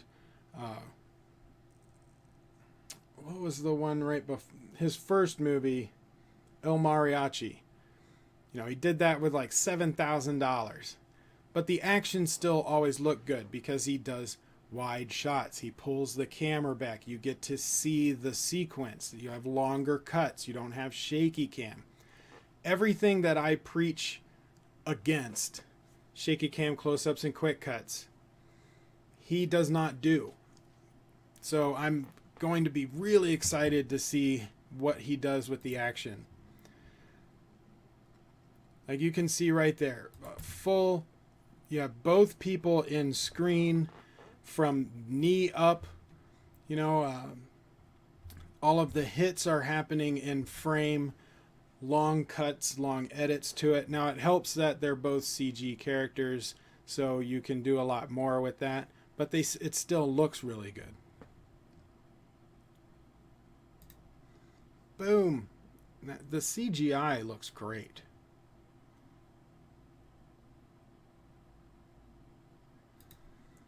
See now, and right here, with the little smirk of the smile, she actually looks more human than she did in the teaser and earlier in this one where they showed her crying and he moves the tear. She looks a bit more human in this. Now her eyes are still big, of course, and she looks like an android, but that's what I like. I want her to be kind of this middle ground, and they're writing that line very well. She got a new body with powers and this mystery of who she was.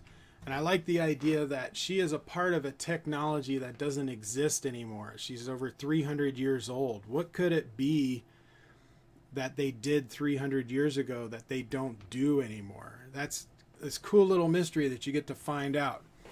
However, that being said, why was she found in a dumpster? You know, why did he find her at her head and everything at a garbage pile? Did he just stumble across it? You know, if the technology was that crazy to where they don't have it anymore, why was it just kind of left out in the public at a, you know, a junkyard? I don't know. That seems a bit odd. I would like to know more reasoning behind that. Maybe they give more reasoning behind that. But the city looks cool. And we'll get some more better action. Like, yeah, he looks awesome. I'm gonna like him as a villain. Boom! All of that was in frame. You have the fingers. But watch this next sequence. Both in frame. All of the action. Wider shots. That, oh, see? That looks good. That looks good. Long cuts. That is awesome. Her back kick. Let's go. I want to see it. I really want to see it. Rodriguez is going to save this one for me, I think. He's going to be the standout. It is based on a manga. That's why it has the anime feel to it. And I'm glad that they're keeping with that. I don't want them to make it look like what was the one that had Scarlett Johansson in it recently?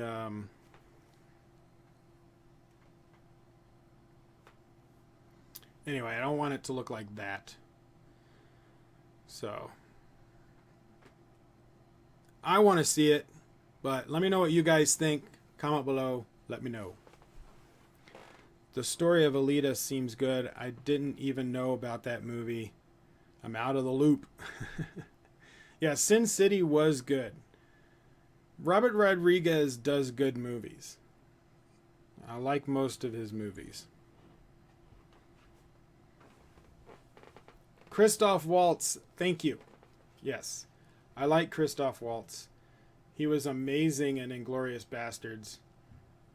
But he's good in most of the stuff he does, so I'm excited that he's in it. I think he would play that character very well.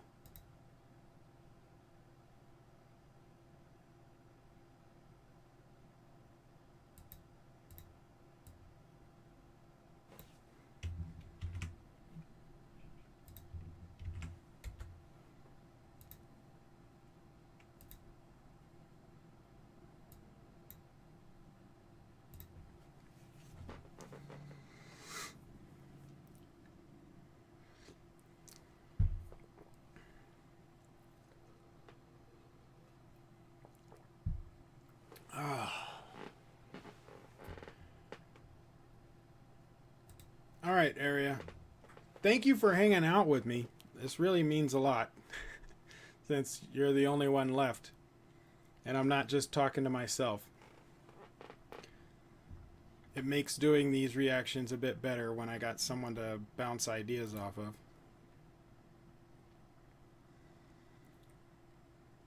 Let's get into these next two are both Netflix trailers.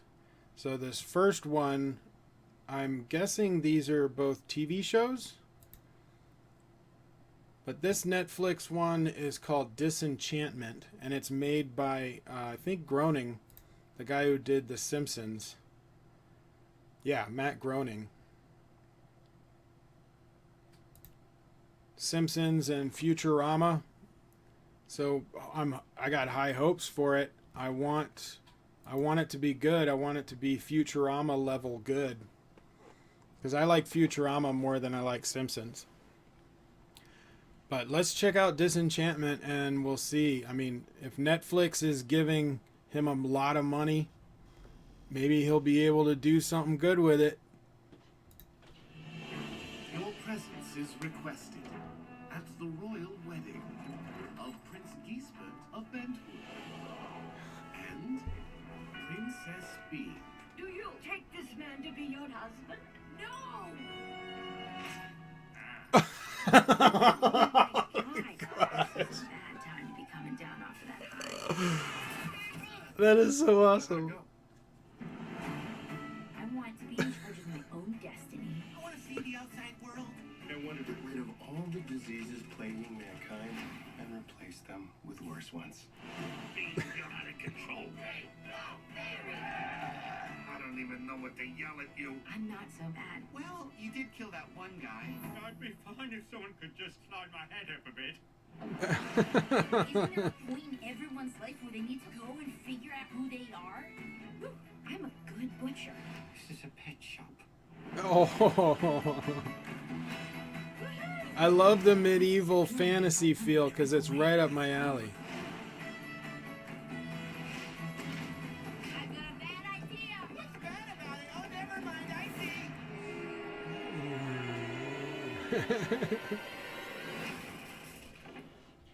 I'm so proud of you. I'm Alpha. Remember, the trick to not getting swept over the waterfall is swimming upstream. Got it. You can do anything if you believe in yourself. I'm sold. I'm sold. I am so sold on this. It's not funny. All right, so first off, I gotta say right off the bat, I'm a huge sucker for Futurama. I love Futurama, so this animation style really speaks to me. I love fantasy. I love medieval time period stuff. Like, everything about this show, with the humor, the animation, the time period, the everything works great for me. It's like this show was made for me. I'm super excited. Oh, yes. Looks good. Oh, I love that.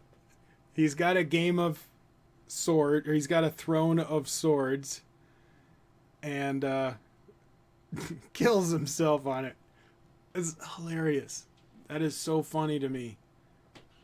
The humor, the tone of the humor, it's a bit darker than what you would see not on Netflix. Again, the fantasy, the time period, you've got some of your side characters are elves. You know, you've got this weird elf thing, troll or whatever you want to call him. And this dark spirit. I want to get rid of all of the diseases in the world and replace them with worse ones. But yeah, the medieval, the fantasy, the dark ages, all of that stuff is awesome. I'm watching this. I'm totally watching this. And I can't wait for it to come out. When does it come out? Did they say? August 17th. Wow, we don't have that much longer to wait. It's basically 3 weeks or so. 4 weeks. Nice. Yeah, I'm excited for that one. I'm stoked. But what do you guys think? Comment below and let me know. Do you want to see a medieval fantasy Futurama? Which is kind of weird to see. Do you want a Futurama that takes place in the past that's a fantastical? I do. I totally want to see that. But let me know your thoughts. I missed several of your last live streams. For once I can watch, because for once it's not in the morning. Here it's late at night. Oh, well, the thing is with my the way I have to time my live streams on the Koricon Nala channel, it has to be later because India, it's like 12 and a half hours or 11 and a half hour difference. So I have to do it late at night so that it's midday over there, or at least the morning. But with Koricon Nerd, I'm more focused, I guess, on, you know, my time period, what is good for me. And so doing it at about 5 o'clock my time, 5 p.m., works a lot better.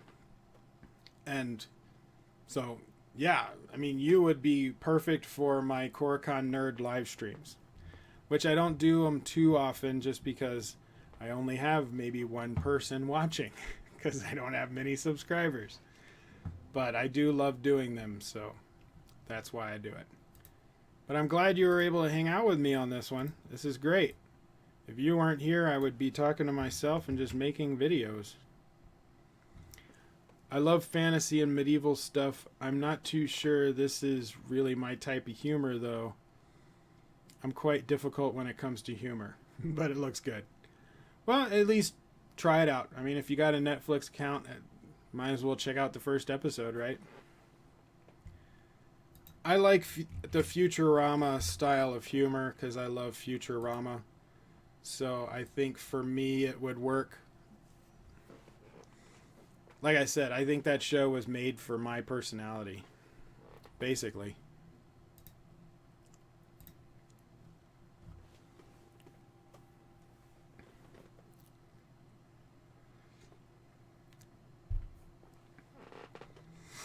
All right, let's get into this next one. The second Netflix show that we'll be checking out is called The Dragon Prince.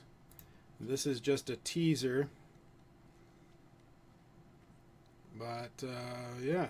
Let's see, what does it say? Two human princes forge an unlikely bond with an elfin assassin sent to kill them, embarking on an epic quest to bring peace to their warring lands. All episodes of The Dragon Prince streamed September 14th. So this will come out a month after the other one.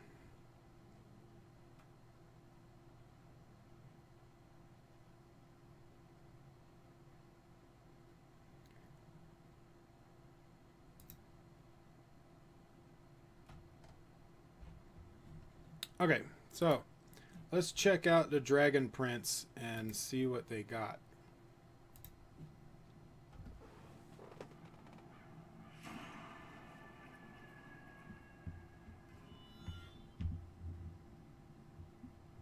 Oh, they got the guys that did Avatar to do this. They already got my money.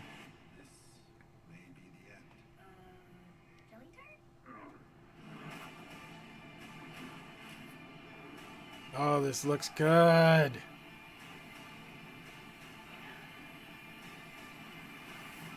Wow. I'm sold. You don't need to show me anymore. I'm sold. I'm sold. I'm so there. You got me. You got my money.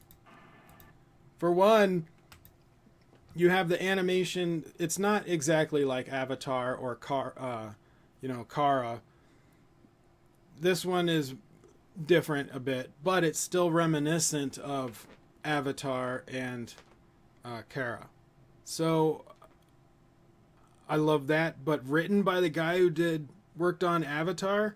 I love Avatar. I love Avatar. And then you have another medieval fantasy. Oh my gosh. What is it with Netflix? You've got 2 medieval fantasies coming out that sold me, but on 2 different reasons. Disenchantment looks like a funny Futurama version, you know, because Groening's involved. Medieval fantasy.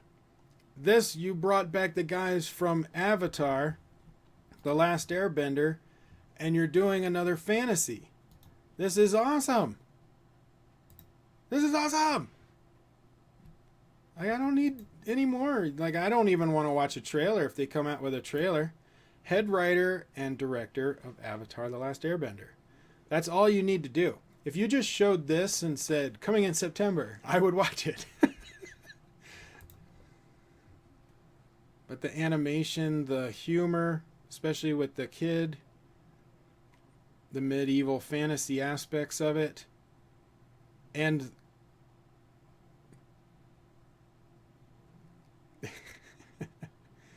and the action. Look at the action, looks great.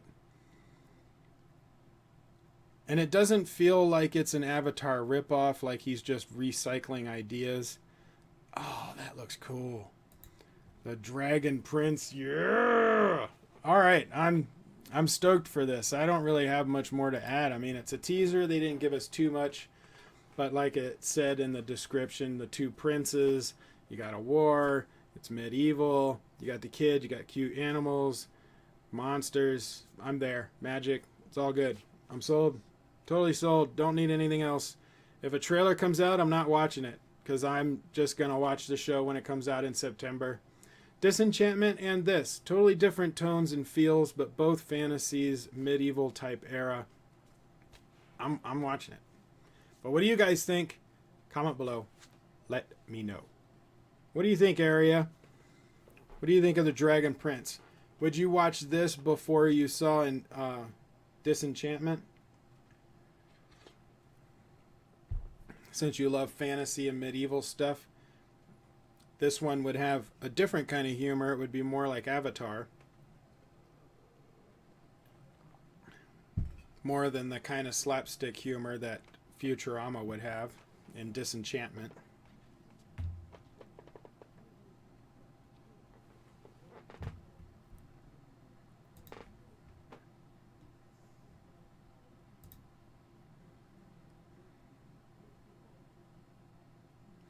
Think you'd watch it?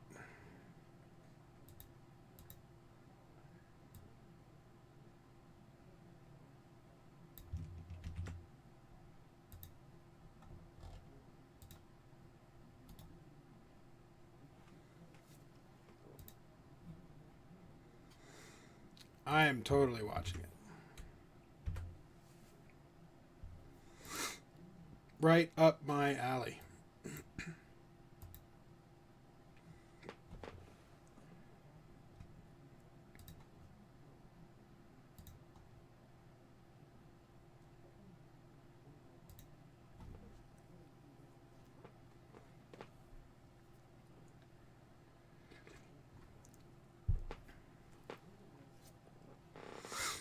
Alright, only got a couple more. This one is, I want to do because I loved the first season. And I want this to be good. Because I want them to continue doing it.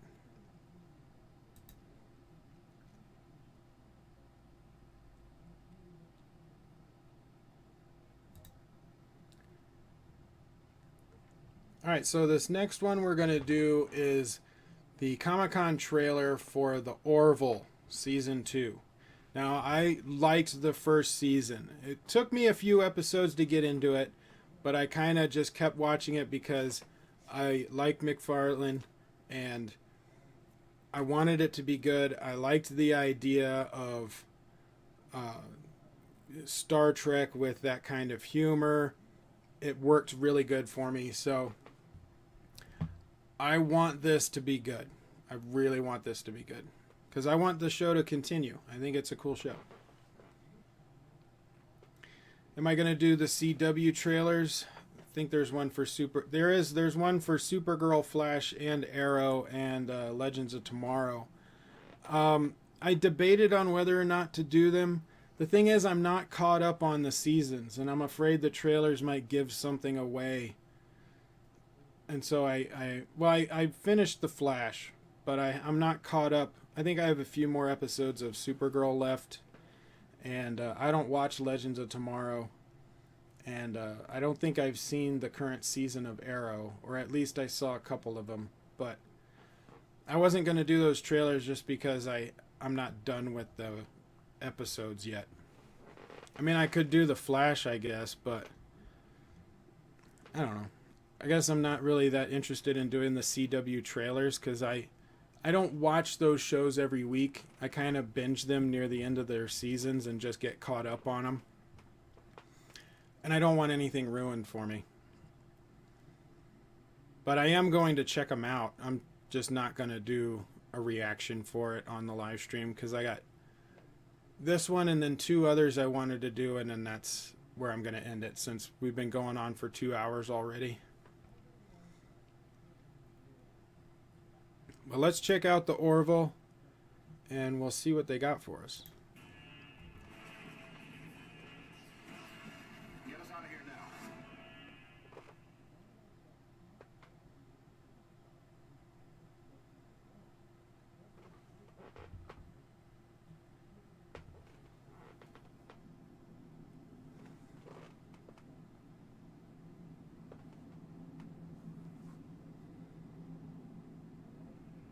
In the vast emptiness of the universe, we have found a fullness of cultural diversity.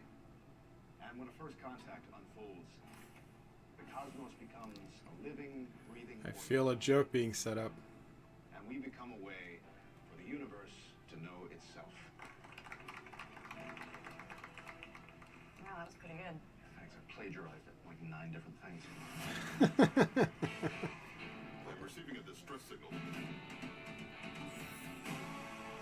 Check Union records for any previous contact with that star system. Negative, Commander. Oh, baby! This is what we signed up for! All hands, this is the captain. Begin prepping all stations for first contact. Deflectors are gone! Get us out of here now. Looks like they're keeping the same quality as the first season. Lieutenant, give us a little more. Yes, sir. Dumbing it down. Dumbing it down. All right, here we go.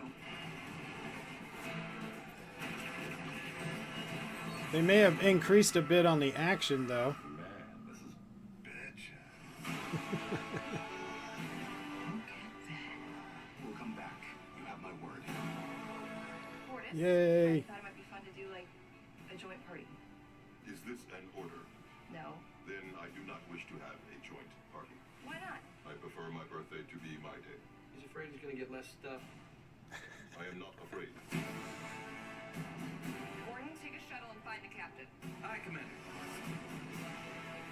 Don't do this. Let's go. We are not your prisoners. We have 24 hours. All I ever wanted was for you to be proud of me. Boom. Causing you great. Yeah, this looks like it's gonna be a fun season 2. Nothing too surprising though. Just a continuation of what I fell in love with in the first season. Think it'll work. Take a message back to your people. Sweetness. Sweetness. Planetary Union. Welcome to the galaxy.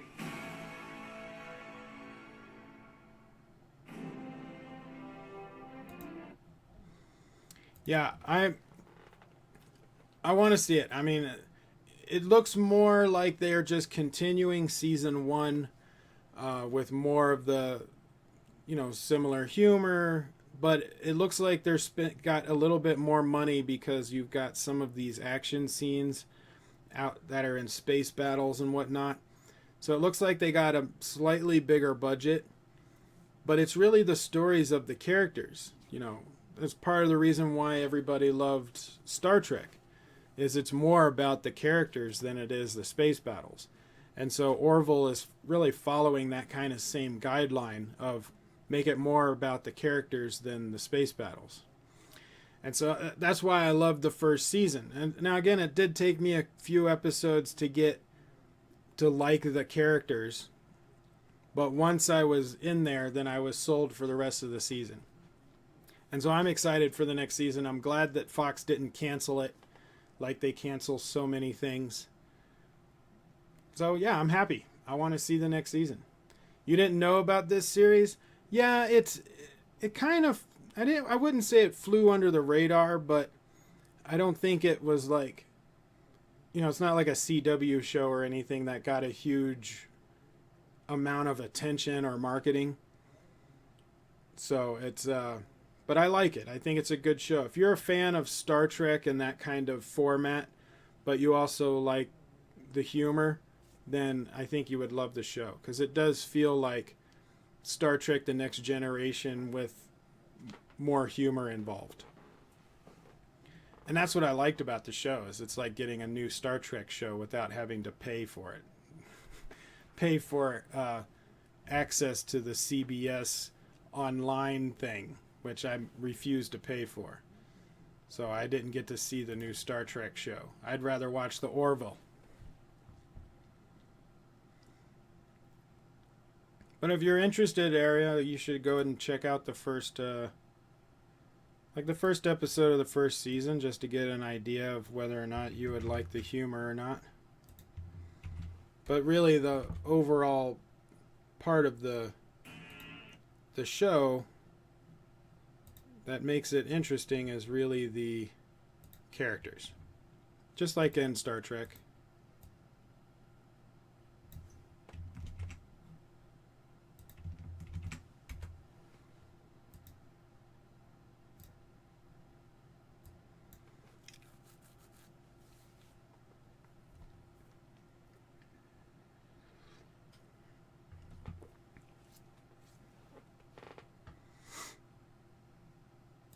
Now, the Orville is something I would watch every week, if I have the time.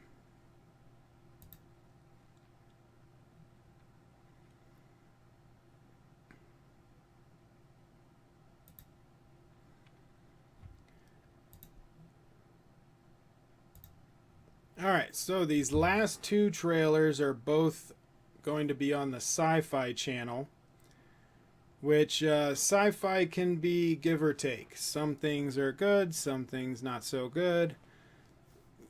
So it could go either way. For me, I don't know, but I always try and give them the benefit of the doubt because I want them to make some good stuff. This first one is for something called NIGHTFLYERS. Don't really know anything about it, but I wanted to check out the two sci-fi trailers that looked interesting to me, at least a little bit. So, here's NIGHTFLYERS. We'll see what they got for us, and hopefully it's something good. Will you be gone a long time? Yeah.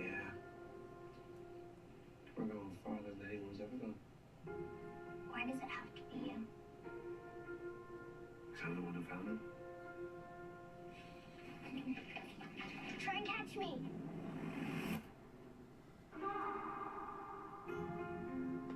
Our world is dying, but maybe we can save our families. Save our home. The Night Flyer is our only chance. So what's the name of the ship? What scares me. Ready to break orbit. Systems ready, sir. Waiting my whole life for this.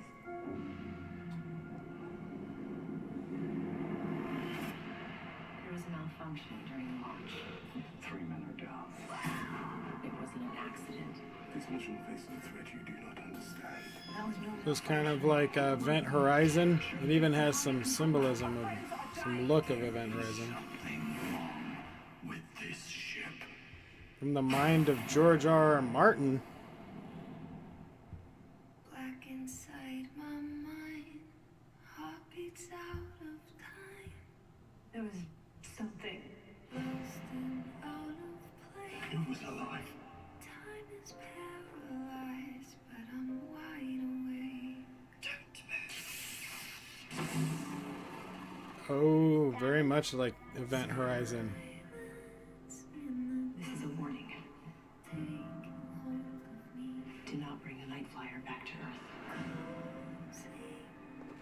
I don't know what you are, but I will find out.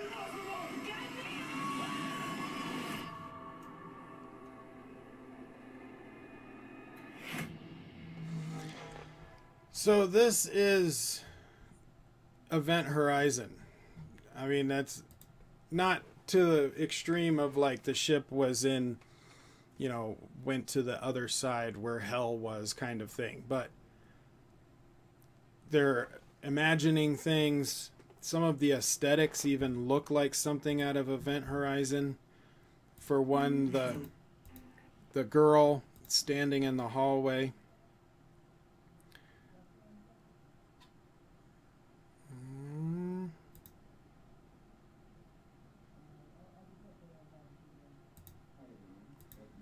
Like that kind of reminds, I mean, that's really, that kind of thing has really been made famous by The Shining when Kubrick did that with the twins. But they had a similar scene like that in Event Horizon with the girl seeing her son. But then even earlier when we have, like, this even looks kind of similar to Event Horizon's ship a little bit.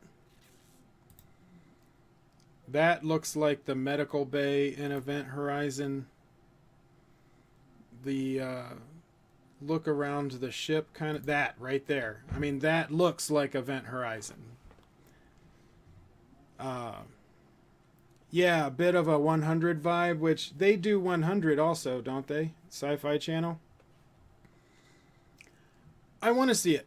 For one, I know I'm saying it's a lot like Event Horizon. I liked Event Horizon. It had its problems, but I liked that movie. And it is going with the whole idea of like an aliens or any other kind of sci-fi futuristic knocking people off one by one kind of idea.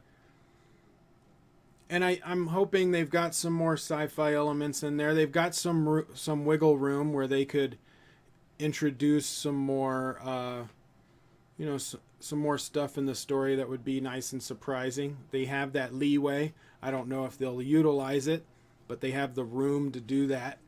And it could make the season really good if they utilize some of that. So it is something I would check out, but I don't know if it's something that I'm going to be watching since day one. It may be one of those shows that I end up binging later on, but we'll see. It looks interesting to me, just not interesting enough to be like, oh, I can't wait for episode 1. It's more of like, I'll check it out later. Oh, the 100 is on CW. That's right. I'm sorry. Yeah, I had a friend that told me to watch that, and I never got to it. But what do you think of Night Flyers? Comment below. Let me know.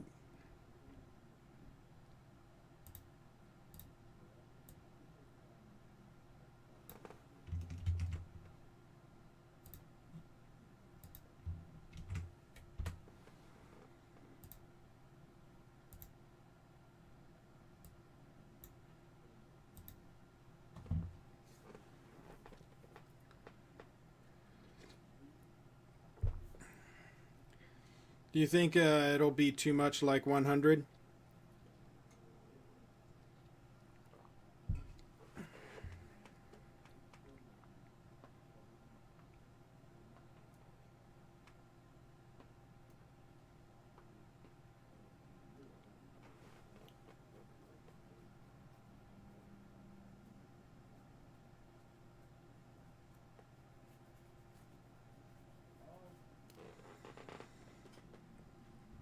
All right.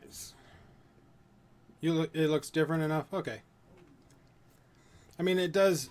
100 looks more like the post-apocalyptic on Earth thing. This is more of in space, and like I said, very much like Event Horizon. All right. So our last trailer for tonight, and it is the other sci-fi trailer for something called Deadly Class. From what I understand, it takes, well, like the first scene right here, first frame, San Francisco, 1987. So we know exactly where we are with it, and it's called Deadly Class. So let's check it out. I don't believe in God, but I'm a hypocrite. Most nights I pray. I pray for a way out. Away from another institution. Away from another cage. When was the last time I felt like I belonged anywhere? What are you waiting for? Jesus Christ. It's kind of a private moment. Oh, Russo brothers. You satisfied with your life? What if I told you there's a home for people like you? School where you'll be surrounded by your peers to master the deadly arts. Oh, like an assassin.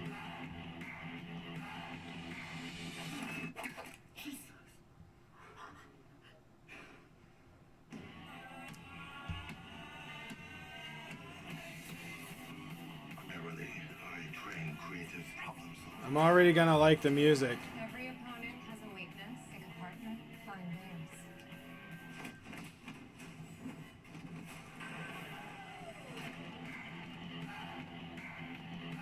We're at the bottom of the food chain. No affiliation.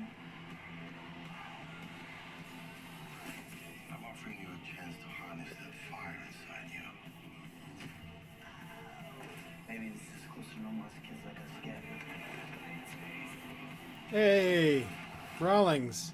Welcome to Kingston. Henry Rollins.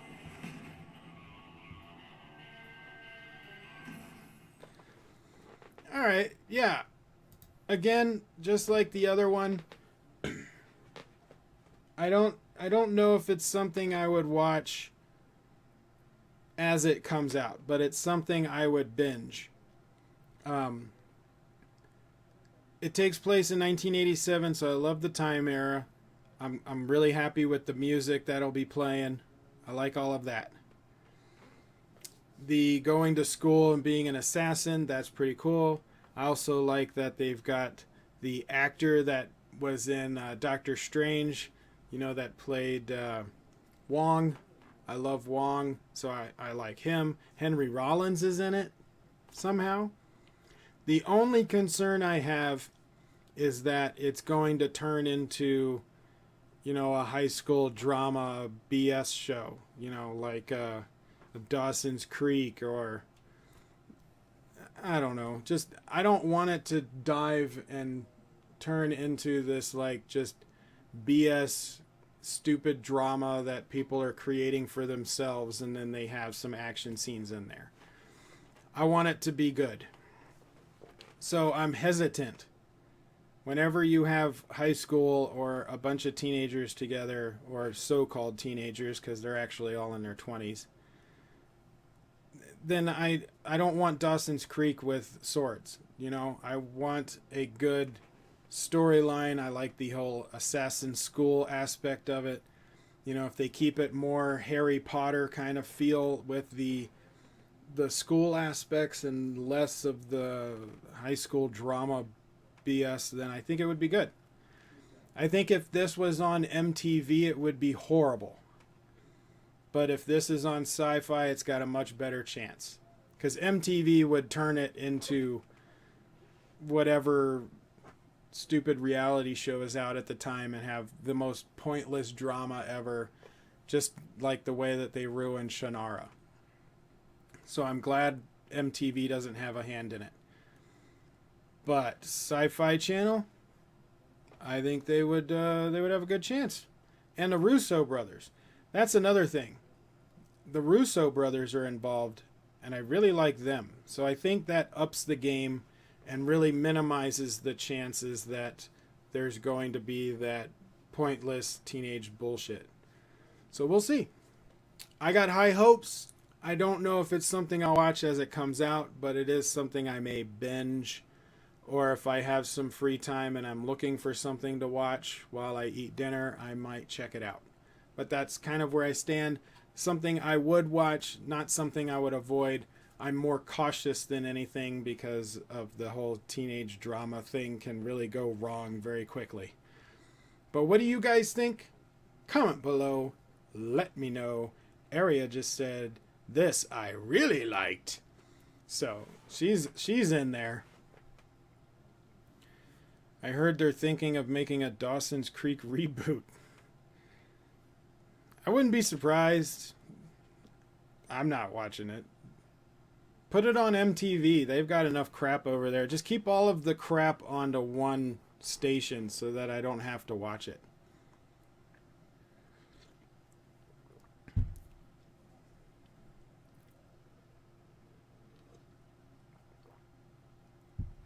They announced a Buffy reboot. Nah. Not interested. You know, if it doesn't have Joss Whedon, what's the point? Joss Whedon, you have to have Joss Whedon. Charmed reboot, what are they doing? Just redoing the 90s? Well, I mean, they've been redoing the 80s. You know, we had reboots for Hawaii Five-0 and MacGyver, and now they're doing a Magnum P.I., Lethal Weapon. So I guess you just reboot popular shows from before. Now, I gotta say, I do like the MacGyver show. It took me a few episodes, though, because I loved MacGyver. The old MacGyver. And this one, it's different enough, but it still feels like MacGyver. And the characters grew on me. And so I like the show, but it's more of one of those guilty pleasures that you just kind of watch every now and then. Whedon is involved in the new Buffy? Is he involved as, like, executive producer involved? Which means he's not doing anything, but he's getting money because he owns the rights to it. Is that their involvement that they're talking about? Or is he, like, writing the shows?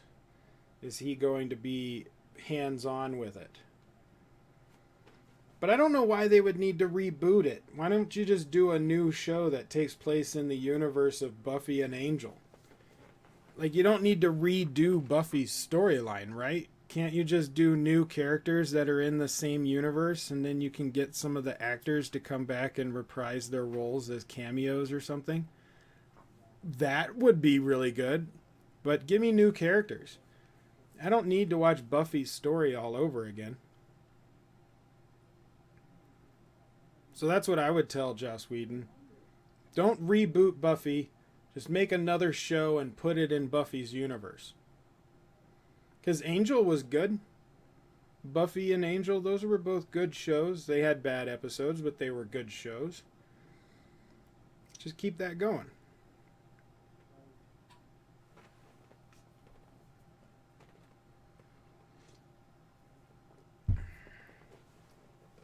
Oh. Well, I gotta get off the stream soon. I gotta go film something else.